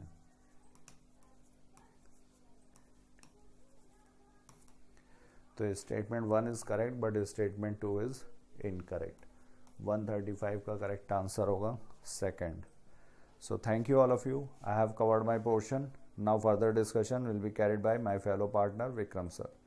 हेलो बच्चों, न्यू लाइट के यूट्यूब चैनल पर आप सभी का स्वागत है। प्यारे बच्चों, मैं विक्रम चक्रवर्ती आज आपके समक्ष लेकर के हाजिर हुआ हूँ यूट्यूब पर पेपर डिस्कशन का सेशन। और आज हम लोग का पेपर है all India full syllabus test का 22वां टेस्ट था, जो कि आज 11 दिसंबर 2025 को हमारी इंस्टीट्यूट की तरफ से ऑनलाइन ऑफलाइन मोड दोनों पेपर हुआ है। पेपर काफ़ी ठीक था, आप सभी बच्चों के हिस्सा लिया, इसके लिए आपसे बहुत बहुत धन्यवाद। और सबसे पहले पेपर को डिस्कस करने में हमारे सी साथी 91 to 135 डॉक्टर साइलेंस सर को बहुत धन्यवाद देना चाहेंगे, जिन्होंने पेपर का बहुत शानदार वेल एक्सप्लेन किया है। और अब मैं 136 से 180 तक की जर्नी आपको करने वाला हूं। पहला सवाल, इन जिम्नोस्पर्म लीव्स में भी सिंपल कंपाउंड, जिस तरीके से आपने पढ़ा था मॉर्फोलॉजी इन फ्लावरिंग प्लांट में कि वहां पर सिंपल कंपाउंड लीफ होती है, वैसे जिम्नोस्पर्म में भी सिंपल कंपाउंड लीफ पाई जाती है। बुक की लाइन है, ठीक। उसके बाद लिखा जिम्नोस्पर्म। आपको ये पता था कि जब मेगा स्पोरो जेनेसिस होती है तो सर एक तो आपको at least megaspore mother cell चाहिए होता है, याद रखिएगा। और ये आती कहाँ से सर? ये न्यूक्लियस से डिफरेंशिएट होती है, न्यूक्लियस, ठीक। और यही प्रोसेस जो चलता है आपके ओव्यूल में, जो कि आपके एंजियोस्पर्म में भी। तो एंजियोस्पर्म जिम्नस दोनों में ही न्यूक्लियस की एक cell megaspore mother cell के रूप में डिफरेंशिएट होती है। और उसमें सर होता है मियोसिस, और मियोसिस से क्या बनता है सर? 4 माइक्रोस्पोर। बस अंतर इतना है कि जिम्नोस्पर्म में इन 4 माइक्रोस्पोर में से कुछ बनाएंगी आपकी आर्चिगोनिया और कुछ बना देती है एंडोस्पर्म। इसीलिए जिम्नोस्पर्म में एंडोस्पर्म की प्लाइडी हेप्लॉइड होती है, ये फर्टिलाइजेशन के पहले बन जाता है। और जबकि एंजियोस्पर्म में ऐसा नहीं होता, वहाँ 3 खत्म हो जाती हैं और एक होता है 3 बार माइटोसिस, तो बनता है टिपिकल एम्ब्रियो। सही याद रखिएगा, ठीक है। तो ये दोनों सेंटेंस सही हैं, correct expression, both answers correct. अब देखिए, सीधा set the incorrect statement for prokaryotic cell. आपको बताया गया था कि बैक्टीरिया जो थे वो फोटोसिंथेटिक कुछ होते हैं, ये बात आप जानते हैं, फोटोसिंथेटिक। और ये 2 प्रकार के होते हैं सर, एक होता है एनऑक्सीगेनिक और एक होता है ऑक्सीगेनिक, ठीक। तो ऑक्सीगेनिक तो सर जिसमें क्लोरोफिल ए होता है वो ऑक्सीजन निकालेगा, जैसे कि साइनोबैक्टीरिया। और सर एनऑक्सीगेनिक क्या होते हैं? Purple sulphur bacteria, green sulphur bacteria, जिसमें वाटर की जगह पर H2S as a hydrogen donor होता है, जहां पर सल्फर या सल्फेट ऑक्सीजन के कंपेयर में निकलता है। और इन्हीं के इस बिहेवियर से ये बात पता लगाई गई थी, क्योंकि हो ना हो जो ऑक्सीजन आता है वो H2O से आता है। और बाद में रूबेन कामन नाम के साइंटिस्ट जिन्होंने ऑक्सीजन 18 लिया और इस आइसोटोप की मदद से बताया कि हाइड्रोजन वाटर से ही ऑक्सीजन निकल के आती है। तो ये एनऑक्सीगेनिक फोटोसिंथेसिस में क्या होती है सर? प्लाज्मा मेम्ब्रेन की इनफोल्डिंग हो जाती है, और प्लाज्मा मेम्ब्रेन की इनफोल्डिंग ही बनती है क्रोमेटोफोर, जिसमें आपका बैक्टीरियो क्लोरोफिल होता है, ये बात याद रखिएगा। और ये एनऑक्सीगेनिक फोटोसिंथेसिस पाई जाती है, बैक्टीरियो क्लोरोफिल है, ये क्लोरोफिल ए नहीं है, मैं क्या बता रहा हूँ, ये क्लोरोफिल ए नहीं है, याद रखिएगा, ये क्लोरोफिल ए नहीं है, ये बैक्टीरियो क्लोरोफिल होता है जो कि एनऑक्सीगेनिक फोटोसिंथेसिस में पाया जाता है और ये क्रोमेटोफोर में होता है। इसलिए 2015 में एक सवाल पूछा गया है कि क्रोमेटोफोर किस में हेल्प करता है, फोटोसिंथेसिस में। पिली और फिम्बरी जो होते हैं ये स्ट्रक्चर होते हैं जो कि अटैचमेंट में हेल्प देते हैं, और ये स्पेशल प्रोटीन जो होते हैं ये पिलीन के बने होते हैं, पिलीन प्रोटीन। अब देखिए सारे बैक्टीरिया पिली फिम्बरी नहीं होता, ये केवल कुछ ही में होता है, दैट इज सम, और इसीलिए सेंटेंस गलत है। और लिखा है बैक्टीरिया शो ए रेंज इन नंबर। अब इस सेंटेंस को समझिए क्या है, ये कहना चाहते हैं कि बैक्टीरिया में जो फ्लैजिला का नंबर है और उसका अरेंजमेंट ये रेंज होता है। अब देखिए जिस बैक्टीरिया पर कोई फ्लैजिला नहीं होता उसको बोलते हैं एट्राइकस, जिस बैक्टीरिया पर केवल एक तरफ होता है एक फ्लैजिला उसको बोलते हैं मोनोट्राइकस, और जिस बैक्टीरिया पर पूरा एक तरफ गुच्छा ही भरा होता है फ्लैजिला का इसको बोलते हैं लोफोट्राइकस, और इस दोनों तरफ गुच्छे होंगे तो बोलेंगे एम्फीट्राइकस, और पूरे शरीर पे मतलब पूरी बॉडी में चारों तरफ होगा तो वो बोलेंगे इसको पेरिट्राइकस। तो इसका मतलब बैक्टीरिया में जो फ्लैजिला का नंबर और अरेंजमेंट ये पूरे रेंज में होता है, हो भी सकता है नहीं भी, एक साइड एक हो सकता है, एक साइड गुच्छे में हो सकता है, दोनों साइड गुच्छे में हो सकता है, पूरे शरीर पे फैला हो सकता है, ये होता। हालांकि ये चीज़ आपके कोर्स में डिटेल में नहीं है, लेकिन range in the number and arrangement of flagella ये होता है। ये सेंटेंस का मतलब है कि एक बैक्टीरिया के चारों तरफ फ्लैजिला हो सकता है, एक साइड हो सकता है, गुच्छों में हो सकता है, अलग अलग हो सकता है। इनके नाम देखिए, atrichous, monotrichous, lophotrichous, amphitrichous, peritrichous. क्या आंसर आ गया? थर्ड। अब देखिए ये कहा गया था कि सेक्सुअल डायमॉर्फिज्म कॉकरोच में पाई जाती है, फ्रॉग में पाई जाती है। तो कुछ ऐसे स्ट्रक्चर होते हैं जिनके बिहा पर हम ये कह सकते हैं भैया ये मेल है ये फीमेल है। जैसे कि 9वें सेगमेंट पे आपने देखा कि एनल स्टाइल पाया गया था मेल में जो कि फीमेल में नहीं था, तो इस बिहा पे हमने कहा ये मेल है ये फीमेल है। लेकिन बहुत से बाकी के स्ट्रक्चर मेल फीमेल में सेम होंगे, जैसे दोनों में दो एक पेयर एंटीना होगा, दो नहीं होगा, मतलब एंटीना एक पेयर होगा, 2 पेयर विंग दोनों में होंगे, आंख एक पेयर दोनों में होगी, मैंडिबल दोनों में एक पेयर होगा, मैक्सिला दोनों में एक पेयर होगा, क्योंकि माउथ पार्ट्स वगैरह तो सेम ही रहेंगे भाई। ऐसा नहीं है कि मैल्पिगियन टिब्यूल मेल में ज़्यादा होगा फीमेल में कम होगा, वो सब सेम रहेगा। केवल सेक्सुअल ऑर्गन या एक्शन जेनिटलिया में थोड़ा अंतर आता है, बस नहीं है। तो अगर मैं कहूँ कि बताइए हिपैटिक सीका कितनी हो, 6 to 8 दोनों में, मैल्पिगियन टिब्यूल 100 से 150 दोनों में, याद रखिएगा। तो भाई इसमें 3 सही, याद रखिएगा, 3 इज करेक्ट। अब देखिए लिखा है कि टिलमैन नाम के एक साइंटिस्ट थे जिन्होंने बायोडाइवर्सिटी की इंपॉर्टेंस को बताया था, और इन्होंने कहा था कि भाई साहब अगर किसी हैबिटेट में डाइवर्सिटी ज़्यादा है, ठीक है, तो ईयर टू ईयर मतलब कई साल अगर हम देखें इनकी प्रोडक्टिविटी को तो उसमें ज़्यादा वेरिएशन नहीं आता है। मतलब इन्होंने कहा कि वेरिएशन टोटल जो इनकी प्रोडक्टिविटी होगी पूरा का पूरा, उनमें ईयर टू ईयर बहुत ही कम वेरिएशन देखने को मिलेगा। मतलब इनकी प्रोडक्टिविटी जो है वो कांस्टेंट और कंसिस्टेंट रहेगी। क्यों? क्योंकि ये रिच बायोडाइवर्सिटी वाले होते हैं। फर्स्ट आंसर याद रखिए। और एडवर्ड विल्सन जिन्होंने सोशियोबायोडाइवर्सिटी का टर्म दिया, और कॉर्नेल का ही एक्सपेरिमेंट था कैथामेलस और बैलेनस, और पाउल एल्ड्रिच वो साइंटिस्ट थे जिन्होंने आपका रिवेट पॉपर हाइपोथेसिस दिया। देखिए फर्स्ट आंसर लिखा कि placenta also at endocrine tissue and produce several hormone. कुछ नहीं सर, पहला हार्मोन तो आप खुद ही जानते हैं एचसीजी, दूसरा एचपीएल, तीसरा रिलैक्सिन, उसके बाद प्रोजेस्टेरॉन, इतने हार्मोन तो आपको दिख ही रहे सर, और उसके बाद हो गया एस्ट्रोजेन। ठीक सेंटेंस है। और ये कहते हैं सबसे पहले जाइगोट बनेगा, माउला बनेगा, ब्लास्टुला बनेगा, फिर ब्लास्टोसिस बनेगा, फिर गैस्ट्रुला बनेगा। तो ये सेंटेंस बिल्कुल सही है, याद रखिएगा। और इसी ब्लास्टोसिस का यूट्रस में इम्प्लांटेशन होता है। Fourth answer. फिर लिखा सेल मेट्रिक। कुछ नहीं सर, आपको पता ही कि टी लिम्फोसाइट से सेल मेट्रिक होता है। इसके 3 टाइप होते हैं सर, एक होती है हेल्पर, एक होती है किलर, ठीक, और एक होती है सप्रेसर। ठीक है, ये 3 प्रकार के होते हैं, याद रखिएगा। और बी लिम्फोसाइट जो होती है वो ह्यूमोरल इम्यूनिटी को शो करती है, ह्यूमोरल इम्यूनिटी देती है। ठीक, एंटीबॉडी मेडिएटेड। Third answer. अब देखिए थर्मोस्टेबल डीएनए पॉलीमरेज। अब देखिए पीसीआर में 70 से 75 डिग्री सेल्सियस ठीक पर काम करने वाला एंजाइम जो था वो आपका थर्मोस्टेबल डीएनए पॉलीमरेज था।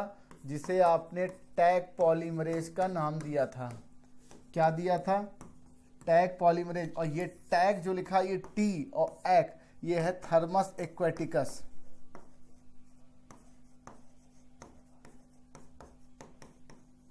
ठीक है, तो ये एक बैक्टीरिया था।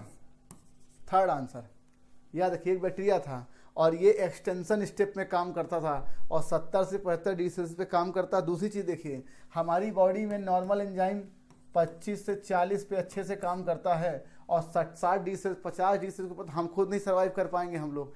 इसलिए ये हाई टेम्परेचर पे काम करने वाला एंजाइम ये टैग पॉलीमरेज, याद रखिए थर्मोफिलिक एंजाइम थे। अब देखिए डाउन सिंड्रोम का लक्षण था पाम इज ब्रॉड होगा, कैरेक्टरिस्टिक पाम क्रीज होगा और कॉन्जेनाइटल हार्ट डिजीज होती थी। ठीक है, और इसमें मेंटल रिटार्डेशन था, साइकोमोटर था, याद रखिएगा।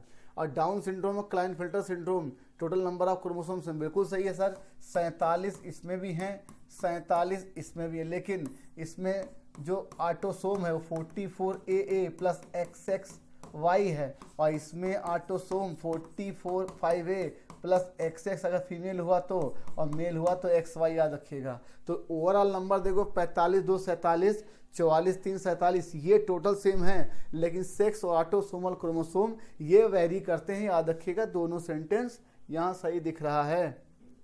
आगे बढ़ते हैं।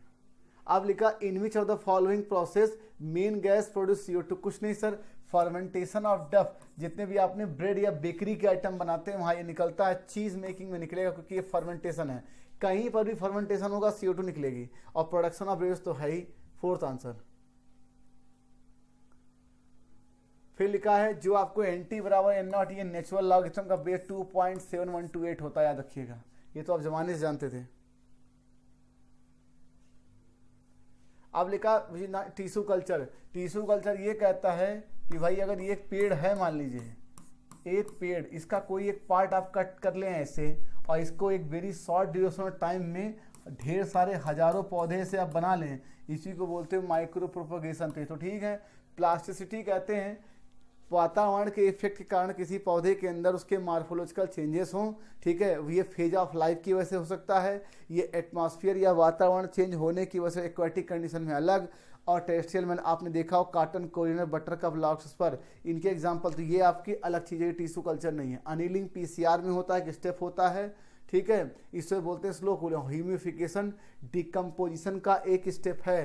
तो भाई ये टिश्यू कल्चर में तीनों इन्वॉल्व नहीं है, BCD थर्ड आंसर। फिर लिखा एंजियोस्पर्म में वाइबिलिटी पे पॉलन गेन हाईली वेरिएबल है। तो देखो इस तरह के क्वेश्चन को दो तरीके सॉल्व होता है, या तो हम ये बता दें कि पॉलन गेन की वाइबिलिटी किन कारणों से वेरिएबल होती है, उसका एक्चुअल रीजन, और या हम उसके एग्जांपल्स बता दें कि ये देखिए हमने कहा कि वाइबिलिटी पीरियड हाईली वेरिएबल है, तो क्यों नहीं हम कहेंगे, मतलब क्यों, देखिए क्योंकि देखिए कहीं पर 30 मिनट है और कहीं पर महीनों है, इसका मतलब वाइबिलिटी पीरियड वेरिएबल है। तो हमने एग्जाम्पल देकर इसको एक्सप्लेन किया है। और एक रीजन होता है तो इसका एक्चुअल, इसका केमिकल रीजन बताते हैं कि किस कारण से ऐसा होता है। ठीक है बच्चों, तो भाई ये वाइबिलिटी पीरियड की वजह से ही हमने बता दिया। तो क्या आंसर आ गया इसका? फोर्थ।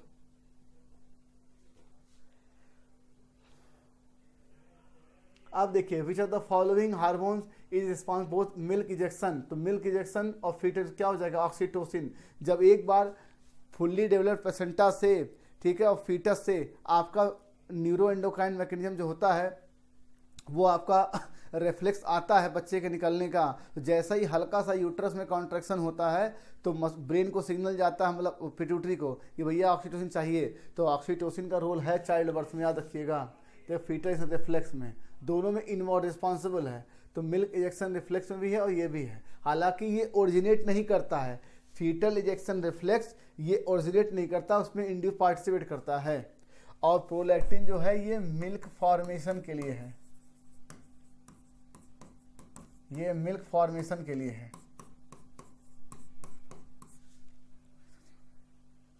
ठीक, अब देखिए जीन गन, कुछ नहीं सर आपको बताया गया था, इसी को आप बायोलिस्टिक गन कहते थे। और सर इसका काम क्या था? इसमें गोल्ड और टंगस्टन के पार्टिकल लिए गए थे सर, और इसके ऊपर DNA को ऐसे रैप किया गया था, उसको बम्बार्ड किया गया था। तो हमने किया क्या? Gene transfer. तो भाई साहब मुझे ए दिख गया जीन ट्रांसफर। जीन थेरेपी ये कहती है कि कोई डिफेक्टिव जीन है उसको आप सुपीरियर बेटर जीन से रिप्लेस करके उस प्रॉब्लम को इरेडिकेट करें, that is B1। Gene cloning ये कहती है कि एक आइडेंटिकल कॉपी डीएनए मॉलिक्यूल का वाया वेक्टर के थ्रू किसी होस्ट के अंदर ये आप बना लें। और जीनोम ये haploid content of DNA in cell, जैसे haploid content haploid set of chromosome. ठीक, तो मुझे दिख रहा है ए सेकेंड, मुझे बी फर्स्ट और सी फोर्थ, डी थर्ड। क्या आंसर आ गया? फर्स्ट। अब देखिए प्रोसेस ऑफ मिनरलाइजेशन, कुछ नहीं, आपको ये बताया गया था बच्चों कि डीकॉम्पोजिशन के 5 स्टेप थे, fragmentation, leaching, catabolism, humification, mineralisation. तो ह्यूमस के अंदर जितने मिनरल्स हैं उनका फिर इनऑर्गेनिक मटेरियल में एलिमेंट टूट जाना, इसी को बोलते हैं इनऑर्गेनिक का आपका अलग होना। तो इनऑर्गेनिक न्यूट्रिएंट फ्रॉम ह्यूमस से रिलीज हो जाता है, इसे बोलते हैं मिनरलाइजेशन। फिर लिखा in which experiment prokaryotic are use, कुछ नहीं सर, ग्रिफिथ के एस्पेक्ट क्या इन्वॉल्व हुआ था? स्ट्रेप्टोकोकस। ठीक, हालांकि उन्होंने चूहा भी लिया था, वो अलग बात है। तो भाई हम तो ग्रिफिथ एक्सपेरिमेंट तो पूछ नहीं रहा कि ओनली, अगर ओनली होता तो ये नहीं आता, और हर्षेचेस भी नहीं आता क्योंकि यहाँ वायरस भी लिया गया था, लेकिन बैक्टीरिया है। फिर हर्षेचेस में ई कोलाई लिया गया था, याद करिए, एक बैक्टीरियोफेज वायरस ने ई कोलाई को इन्फेक्ट किया था, और मेसन स्टाल में तो ई कोलाई था ही, ये तो आप जानते हैं। तो सब में माइक्रोब इस्तेमाल है, प्रोकैरियोटिक इस्तेमाल है। अब देखिए many bony fishes ammonotelic while mammals are ureotelic, बिल्कुल ठीक है। और देखिए जितने भी आपका एक्वेटिक एम्फीबिया वो भी एमोटेलिक है। रेप्टाइल बर्ड और लैंड स्नेल्स, रेप्टाइल बर्ड और लैंड स्नेल क्या होते हैं? यूरिकोटेलिक होते हैं, और इंसेक्ट भी यूरिकोटेलिक होता है। तो ये तो ठीक है सर, लेकिन ये गलत है, इसको यूरिकोटेलिक होना चाहिए, गलत है। पहला सही है, दूसरा गलत है। क्या आंसर आ गया? सेकेंड। फिर लिखा पोलर बॉडी स्पर्म, जितनी चीजें मियोसिस का प्रोडक्ट होंगी, कोई भी सेल अगर मियोसिस का प्रोडक्ट है, प्रोडक्ट, तो भाई साहब वो तो हैप्लॉइड होगा ही होगा, इसमें कोई शक नहीं। ठीक, तो पोलर बॉडी कहाँ बनी थी? oogenesis में। First polar body, second polar, दोनों हैप्लॉइड होते हैं। और स्पर्म तो हैप्लॉइड होगा ही, सेकेंडरी स्पर्मेटाइड भी हैप्लॉइड होगा, सेकेंडरी oocyte भी हैप्लॉइड होगा, स्पर्मेटिड भी हैप्लॉइड होगा। और कहते हैं माउला, ब्लास्टोसिस, गैस्ट्रुला, ये स्टेज होते हैं किसके? एम्ब्रियो के। इलेक्सिन ओवरी, प्लेसेंटा दोनों से निकलता है। Fourth answer. अब देखिए डायनासोर, आपने पिक्चर देखी होगी जुरासिक, लेकिन सर ये जुरासिक पीरियड होता है। अगर ये सवाल तो आप ऐसे भी जुरासिक पीरियड होता है, याद रखिएगा। और ये था म्यूजिक एरा, इसके 3 आपके पीरियड थे। पहला था ट्राइएसिक, दूसरा जुरासिक, और तीसरा ट्राइएसिक नहीं क्रिटेशियस, क्रीटेशियस। ठीक, तो Triassic, Jurassic, Cretaceous, Jurassic period था, याद रखिएगा। मुझे अभी देखिए मूवी हम देखे थे, हमको अभी तक याद है। एरा पूछा गया आपसे। अब देखिए कुछ नहीं सर, इथिडियम ब्रोमाइड ही वो डाई थी जो आपके डीएनए को कलर करने के लिए स्टेन करनी थी। कहाँ पर? जेल इलेक्ट्रोफोरेसिस में। जेट इलेक्ट्रोफोरेसिस में एक्सटेंशन नहीं सर, एक्सटेंशन पीसीआर का एक स्टेप है। डीनेचुरेशन, अनिलिंग एक्सटेंशन, और क्लोनिंग वेक्टर YAC होता है। इसके अलावा आप BAC भी जानते हैं, आप एग्रोबैक्टीरियम जानते हैं, रेट्रोवायरस जानते हैं, याद रखिएगा। और PBR 322 तो आर्टिफिशियल प्लाज्मिड है ही। सेकेंड आंसर यही गलत है। लिखा हाउ मेनी बायोस्फीयर रिजर्व कितने हैं सर? 14 हैं। और 448 क्या है सर? ये तो वाइल्ड लाइफ सेंचुरीज है। ठीक, और सर ये क्या है सर?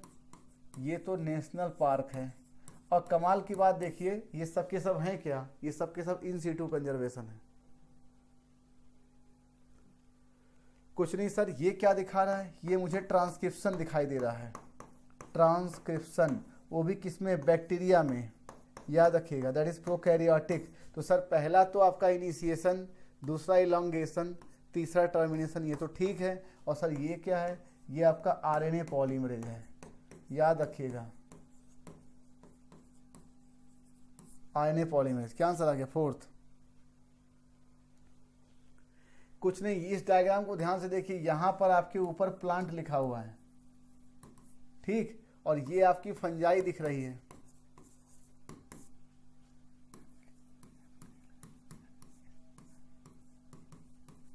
फर्न, और ये आपका एंजियोस्पर्म है, ठीक है, और ये आपकी एल्गी है, ये लाइकेन है। अब देख लेते हैं सर, पहला तो फ्लावरिंग प्लांट है, ठीक। दूसरा देखिए मॉस क्या है, एक प्लांट है तो क्लोरोफिलस होगा ही, गलत हो गया। फिर सी भी एल्गी है तो क्लोरोफिलस होगी, और लाइकेन क्या है, symbiotic association between algae and fungi, तो ये भी ठीक है, सेकेंड आंसर यही गलत है, ये आप देख सकते हैं।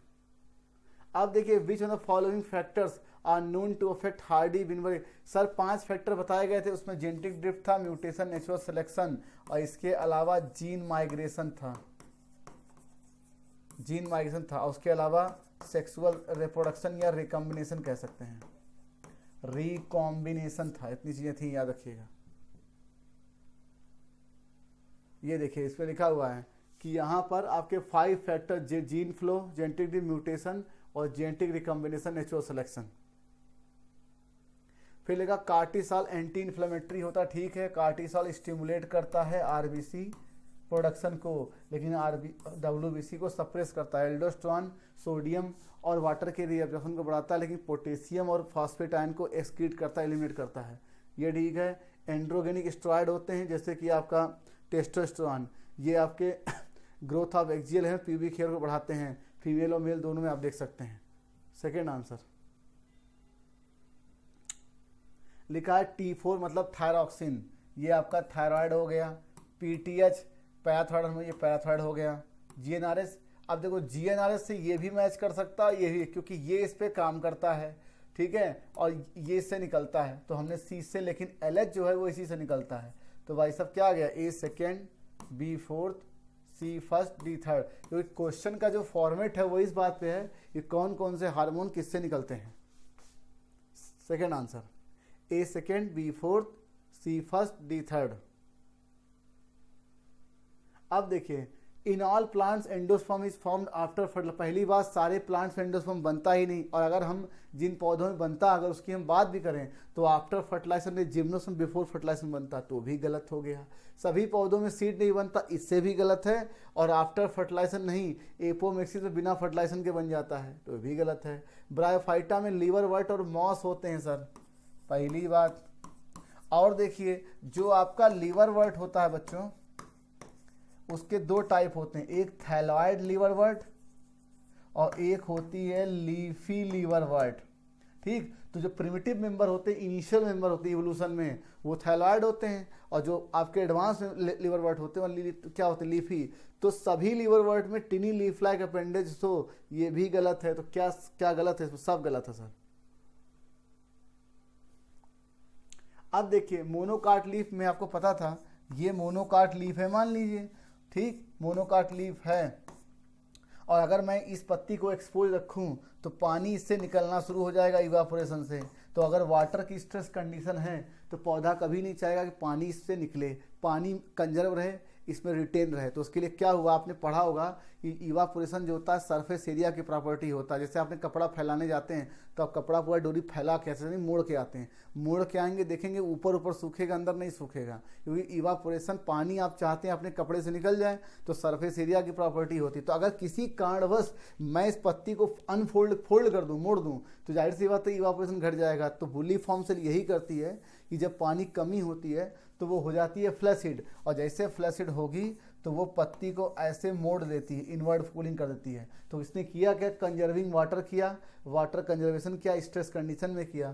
तो जाहिर से वुली फॉर्म से लीव्स हैव एब्जॉर्ब वाटर, और जब पानी रहेगा, पानी एब्जॉर्ब करेगी तो ये टर्जिड होकर फैल जाएगी, पत्ती को ऐसे फोल्ड कर देगी, समझ रहे हैं। जब पानी रहेगा तो पत्ती के सरफेस एरिया को एक्सपोज करेगी, और जब फ्लैसिड होगा तो कर्ल कर देगी। तो bulliform cell adaxial surface पे होता है, मतलब अपर सरफेस पे होता है, और ये वाटर लॉस को कंजर्व करता है, पानी को कंजर्व करता है, वाटर लॉस को प्रिवेंट करता है, ठीक, और स्ट्रेस कंडीशन में होता है। सब सही इसमें, कुछ नहीं। लॉ ऑफ लिमिटिंग फैक्टर 1905 में दिया गया था। इन्होंने ये बताया था किसी भी फिजियोलॉजिकल प्रोसेस पे अगर मोर देन मल्टीपल फैक्टर एक साथ काम कर रहे हैं कि वो प्रोसेस प्रॉपरली हो। तो जो फैक्टर कम रहेगा, जिसकी ऑप्टिमम लेवल से कम रहेगा, तो जाहिर सी बात है वही लिमिटिंग फैक्टर। जैसे मान लीजिए चाय बनाने के लिए चीनी, दूध, चाय पत्ती और पानी, या चीनी, चाय पत्ती और दूध चाहिए। तो अगर मान लीजिए तीनों एक ऑप्टिमम लेवल, अगर मान लीजिए चाय पत्ती अधिक डाल दोगे तो चाय कड़ू हो जाएगी, चीनी अधिक डाल दोगे तो बहुत ज़्यादा मीठी हो जाएगी, और अगर दूध कम रहेगा तो चाय में स्वाद नहीं आएगा, चाय कम बनेगी, और मान लीजिए चीनी कम होगा तो फीका लगेगा। तो इसका सबको एक ऑप्टिमम, एक प्रॉपर क्वांटिटी में सबके सब होने चाहिए। तो होता क्या है कि जिसका अमाउंट ऑप्टिमम से कम रहेगा वही डिसाइड करेगा चाय कैसी बनेगी। कहते नहीं है चाय और चीनी कम है, तो जो कम होता है हम उसी की बात करते हैं। और अच्छे बताइए, जो चीज़ ऑप्टिमम है, कहते हैं यार चीनी चाय पत्ती तो ठीक डाले हो यार, लेकिन दूध थोड़ा कम था, पानी मिला दिया तो चाय में टेस्ट नहीं आ रहा है। आप खुद ही सोचिए कि पानी और दूध जब मिला के बनता चाय तो उसका टेस्ट अलग होता है, और केवल दूध का बनता उसका टेस्ट अलग होता है। तो चाय पत्ती, जैसे कहते हैं थोड़ा चाय पत्ती और डालते तो चाय थोड़ी और कड़क बढ़िया बनती।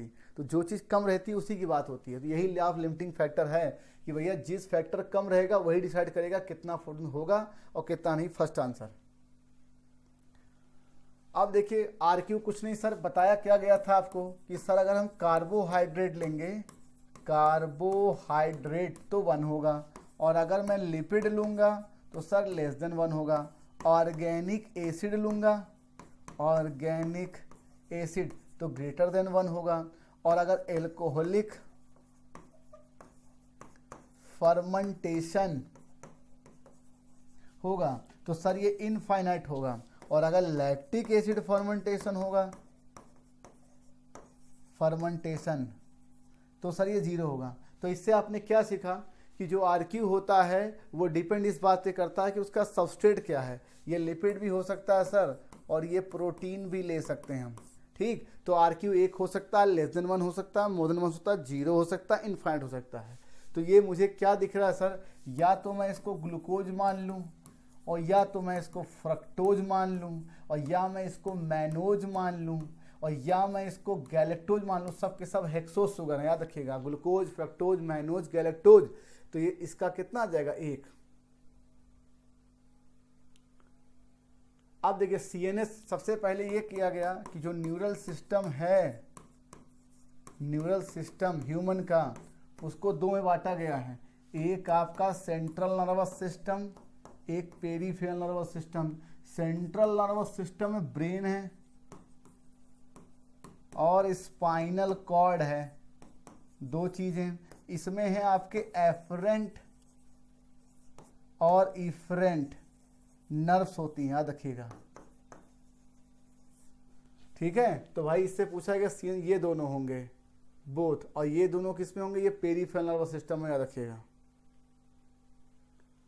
Set the correct option for insulin. कुछ नहीं सर, मैं कह रहा हूँ ये ब्लड वेसल्स है, इसमें ग्लूकोज का लेवल अगर बढ़ रहा है बहुत ज़्यादा तो ये करेगा क्या, ये आपकी लीवर या मसल्स की सेल है, इस ग्लूकोज को उठाएगा, यहाँ ले जाएगा और इसको क्या बदल देगा। यहाँ पर ये ग्लूकोज थी और यहाँ ग्लाइकोजन, ठीक। तो ग्लूकोज से ग्लाइकोजन कन्वर्जन किसने किया, इंसुलिन ने। अब मान लीजिए ब्लड में ग्लूकोज का लेवल कम हो जाए, तब ये क्या करेगा सर, ग्लूकागान इस ग्लाइकोजन तोड़ के वापस ले आएगा। तो ग्लाइकोजन से ग्लूकोज का कन्वर्जन ग्लूकागान, ग्लूकोज से ग्लाइकोजन कन्वर्जन इंसुलिन। तो क्या आंसर आ गया इंसुलिन के लिए, ग्लूकोज से ग्लाइकोजन कन्वर्जन। और मेमोरी ग्लैंड के मिल्क से निकाल ऑक्सीटोसिन, सोडियम से DCT निकालने के लिए एल्डोस्टेरॉन, और इसके लिए ग्लूकागान। First answer. लेकिन in human which structure has maximum number of total chromosome. कुछ नहीं सर, आपको बताया गया था नॉर्मल हमारी जो सेल होती है ह्यूमन की सेल, उसमें तो सर 46 क्रोमोसोम होता है। इसका मतलब किस स्ट्रक्चर में कितना क्रोमोसोम रहेगा ये इस बात पर डिपेंड करता है कि उसमें नंबर ऑफ सेल कितने हैं। आपने पढ़ा होगा सर कि जब क्लीवेज हुआ था जायगोट का तो उसमें ढेर सारे ब्लास्टोमियर बने थे। ब्लास्टोमियर क्या थे, ये न्यूली डॉटर सेल थे, न्यूली डॉटर सेल थे। मतलब इनमें भी 46 गुणसूत्र होंगे। और ध्यान से देखिए, स्पर्मेटिड हेप्लॉइड है 23, स्पर्मेटोगोनिया 46, जाइगोटिक सेल है 46, लेकिन ब्लास्टोसिस्ट में माउला के बाद बना था जिसमें 35 या 30 के ऊपर सेल्स हैं। मल्टीपल ब्लास्टोमियर, ढेर सारे ब्लास्टोमियर हैं। तो अगर मैं 2 या 3 से ज़्यादा ब्लास्टोमियर मानूं भी तो 46 को अगर मैं कई सारे मल्टीप्लाई करूँ 3 से तो भी क्रोमोसोम सबसे ज़्यादा किसमें होगा, ब्लास्टोसिस्ट में, क्योंकि एक एम्ब्रियो है, मल्टी सेलुलर है ये, याद रखिएगा। थर्ड आंसर लिखा ह्यूमंस क्या है, वीवी पैरस है, क्योंकि हम लोग डायरेक्ट किसी यंग वंस को डिलीवर करते हैं बॉडी से, याद रखिएगा।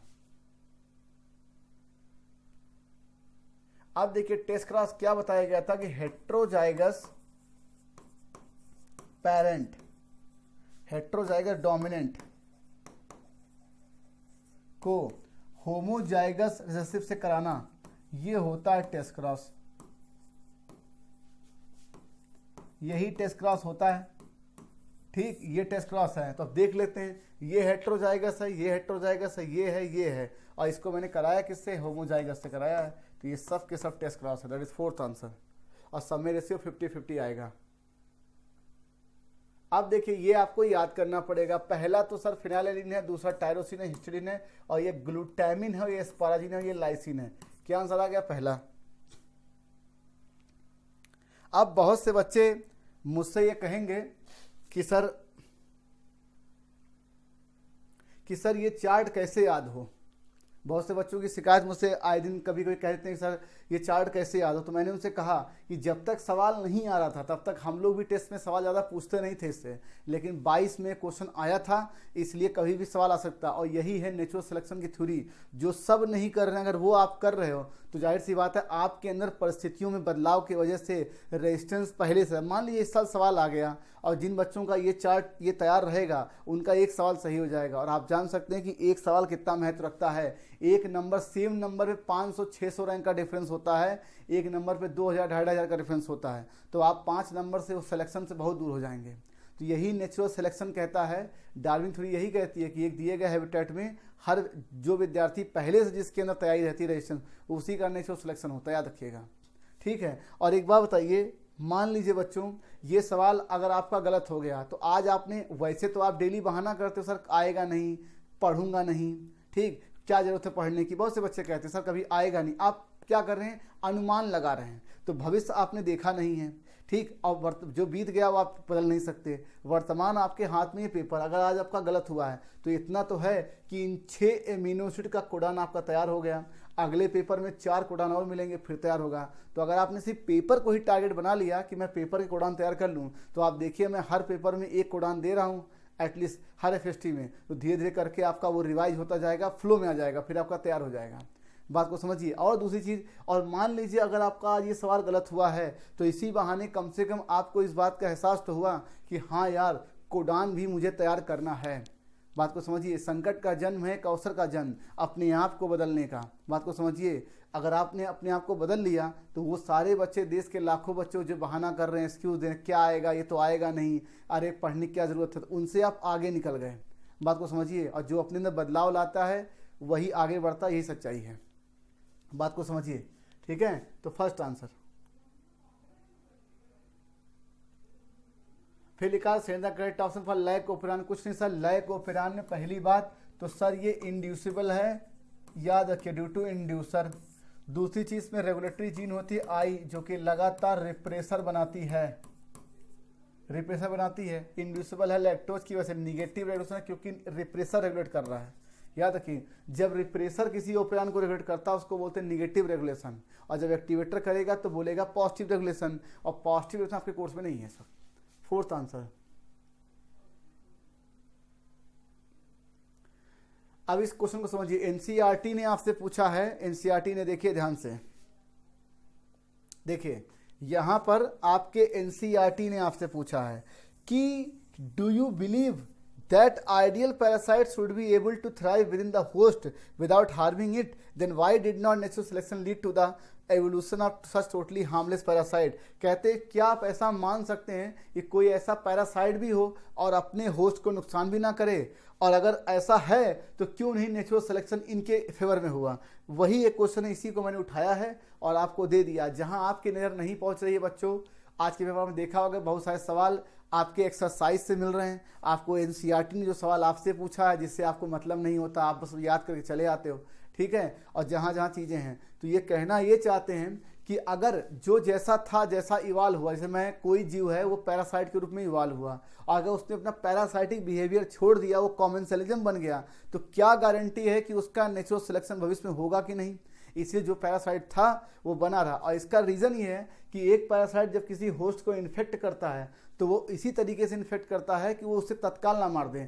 क्यों? तब तक जब तक कि उसकी कॉपी उसके अंदर बन ना जाए और वो दूसरे अदर ऑर्गन में क्या हो, ट्रांसमिट ना हो जाए। इसीलिए कहा गया है कि trade off between harm and transmittivity, मतलब नुकसान पहुंचाना, हानिकारक होने, और ट्रांसमिसिबिलिटी मतलब संचरणशीलता, मतलब एक से दूसरे में फैलने तक ये संतुलन रहता है। अगर मान लीजिए कोई जीव है, किसी को पैरासाइट है, जिस दिन उसने पैरासाइट किया जहर की तरह में मार दे तो फिर वो फैलेगा कैसे, यही चीज है।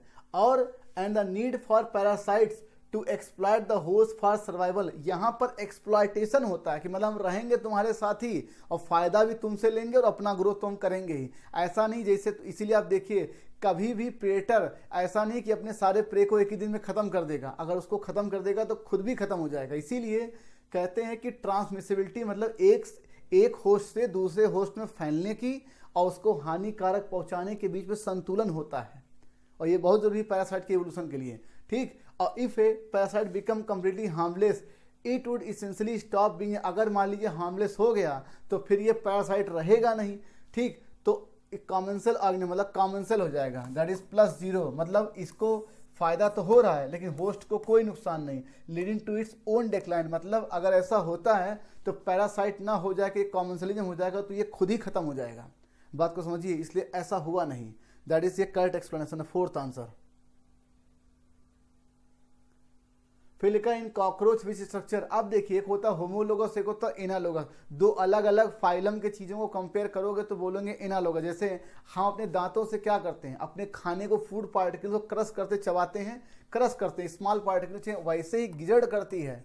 ठीक, तो जाहिर सी बात टीथ कितना है, जैसे हमारे अंदर पैनक्रियाटिक जो आपका एक्सोक्राइन पार्ट है वो एंजाइम निकालता है, वैसे हिपैटिक सिका निकालता है। तो ये किसके सिमिलर हो गया, पैनक्रियाज के हो गया। मेलपिगियन ट्यूब्यूल जो होती है वो स्केटी आर्गन है, वो हमारे किसके सिमिलर हो गई, किडनी के सिमिलर हो गई। याद रखिएगा फर्स्ट आंसर। फिर लिखा इनकम्प्लीट डबल सर्कुलेशन, कुछ नहीं सर, कहते हैं सिंगल सर्कुलेशन। सिंगल सर्कुलेशन जो होता है 1 वेंट्रिकल 1 ऑर्किल वाले में होता है, और 2 ऑर्किल 1 वेंट्रिकल में होता है इनकम्प्लीट डबल सर्कुलेशन। 2 ऑर्किल 2 वेंट्रिकल में होता है कंप्लीट डबल सर्कुलेशन, याद रखिएगा। और ये होता है एम्फीबिया में, किसमें होगा, एम्फीबिया, और मोस्ट रेप्टाइल्स में। First answer. ठीक है, in radiotherapy which radiations are use for treating the cancer, इसमें एक्सरे होगा, गामा रे, इलेक्ट्रॉन्स के बीम और प्रोटॉन्स के बीम होते हैं, याद रखिएगा। ठीक है, तो ये इनके बीम डाले जाते हैं रेडियोथेरेपी में कैंसर कोशिकाओं को खत्म करने के लिए। ये ऑल सही है, क्योंकि आपके रेडियोथेरेपी कीमोथेरेपी है आपके कोर्स में, इसलिए मैंने पूछा है। Third answer. फिर लिखा लेयर ऑफ अनडिकम, कुछ नहीं, आपको पता ये एक पेड़ है, ठीक, और इससे एक पत्ती ऐसे जमीन पे गिरी, जैसे ये गिरी और ये डिकम्पोज होना शुरू हुई, इसी को बोलते हैं लेटर, इसी को बोलते हैं। जैसे डिकम्पोज शुरू होना हुआ तो इसको बोलेंगे लिटर, जैसे कि फॉरेन लीफ, टहनियाँ और अदर प्लांट डेब्रिस, मतलब पूरा का पूरा प्लांट गिर जाए, ठीक है, टहनी टूटे गिर जाए, तो जैसे ये डिकम्पोज होना स्टार्ट होती है, इसे लिखा लेयर ऑफ अनडिकम्पोज, मतलब डिकम्पोज नहीं हुआ है, डिकम्पोज होना शुरू हुआ है। और चूंकि ये ऑर्गेनिक ऑर्गेनिज्म का था, ये ऑर्गेनिक पार्ट था, इसलिए इसको बोलते हैं ऑर्गेनिक मैटर, लिटर, और इसी को बोलते हैं डिकम्पोजिशन, यहीं से स्टार्ट होता है, याद रखिएगा। अब यहीं पे अर्थवर्म काम करेगा, पहले इसको फ्रेगमेंटेशन करेगा, लिटर। और आप देख सकते हैं बच्चों, ये आपके डिट्रोमास्टीज में लिटर का टर्म दिया हुआ, डिकम्पोजिशन ऑफ लिटर, ठीक। और आप देखिए इकोसिस्टम में भी डायग्राम बना हुआ है। लिखा word the example Indian traditional herbal medicine, कुछ नहीं सर, नीम तो आप जानते हैं एंटीबायोटिक है, और टर्मरिक तो आपको पता ही है, हल्दी और नीम, ठीक। और बनियन ट्री जो होता है ये पूजने के लिए होता है, ठीक है, इसका इकोलॉजिकल इंपॉर्टेंस ज़्यादा है। फिर लिखा basmati rice distinct for its unique aroma and flavour and 27 documented species of basmati grown in India, बिल्कुल ठीक है। और कहते जो यूएसए ने नई वैरायटी बासमती की बनाई थी वो एक्चुअली क्या थी, वो इंडियन फार्मर से ड्राइव करके उन्होंने बनाया था। मतलब यहाँ की बासमती को लिया और अपनी बासमती क्रॉस करा के दिखाया कि ये को नया है। तो ये दोनों सेंटेंस सही है, फोर्थ आंसर। फिर लिखा scientist succeeded in culturing meristem of many plant, these plant banana, sugar cane, potato, सही है। मेरिस्टेम से ये क्या होगा, ये वायरस फ्री बनाया जाएगा, वायरस फ्री, ठीक है।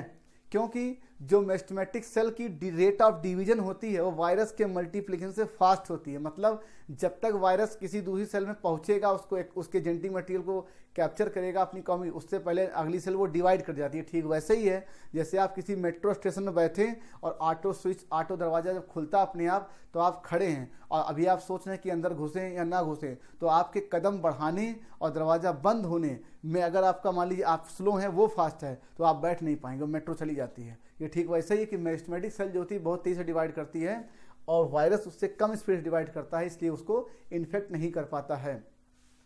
अब एक बहुत बड़ी समस्या आपके सामने आ रही है ओवर थिंकिंग की, कि सर बताइए 300-320 नंबर आ रहे हैं, सिलेक्शन कैसे होगा।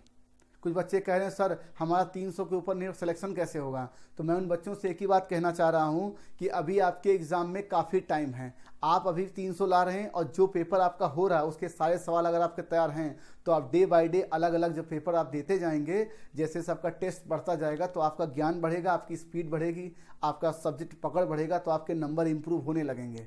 तो अब आप जो चीज़ 4-5 महीने बाद होनी है उसके बारे में आप आज ही से कल्पना करेंगे तो जाहिर सी बात है आपको समस्या होने, और ये आज के देश में लगभग हजारों लाखों विद्यार्थियों की समस्या है। अरे सर अगले साल क्या होगा, अरे ज़िंदगी बदलने में लोगों को लम्हा भर लगता है, एक दिन लगता है, यहाँ तो आप 1 साल आगे की सोच रहे हो। बात को समझिए, इसलिए ये बहुत बड़ी समस्या है।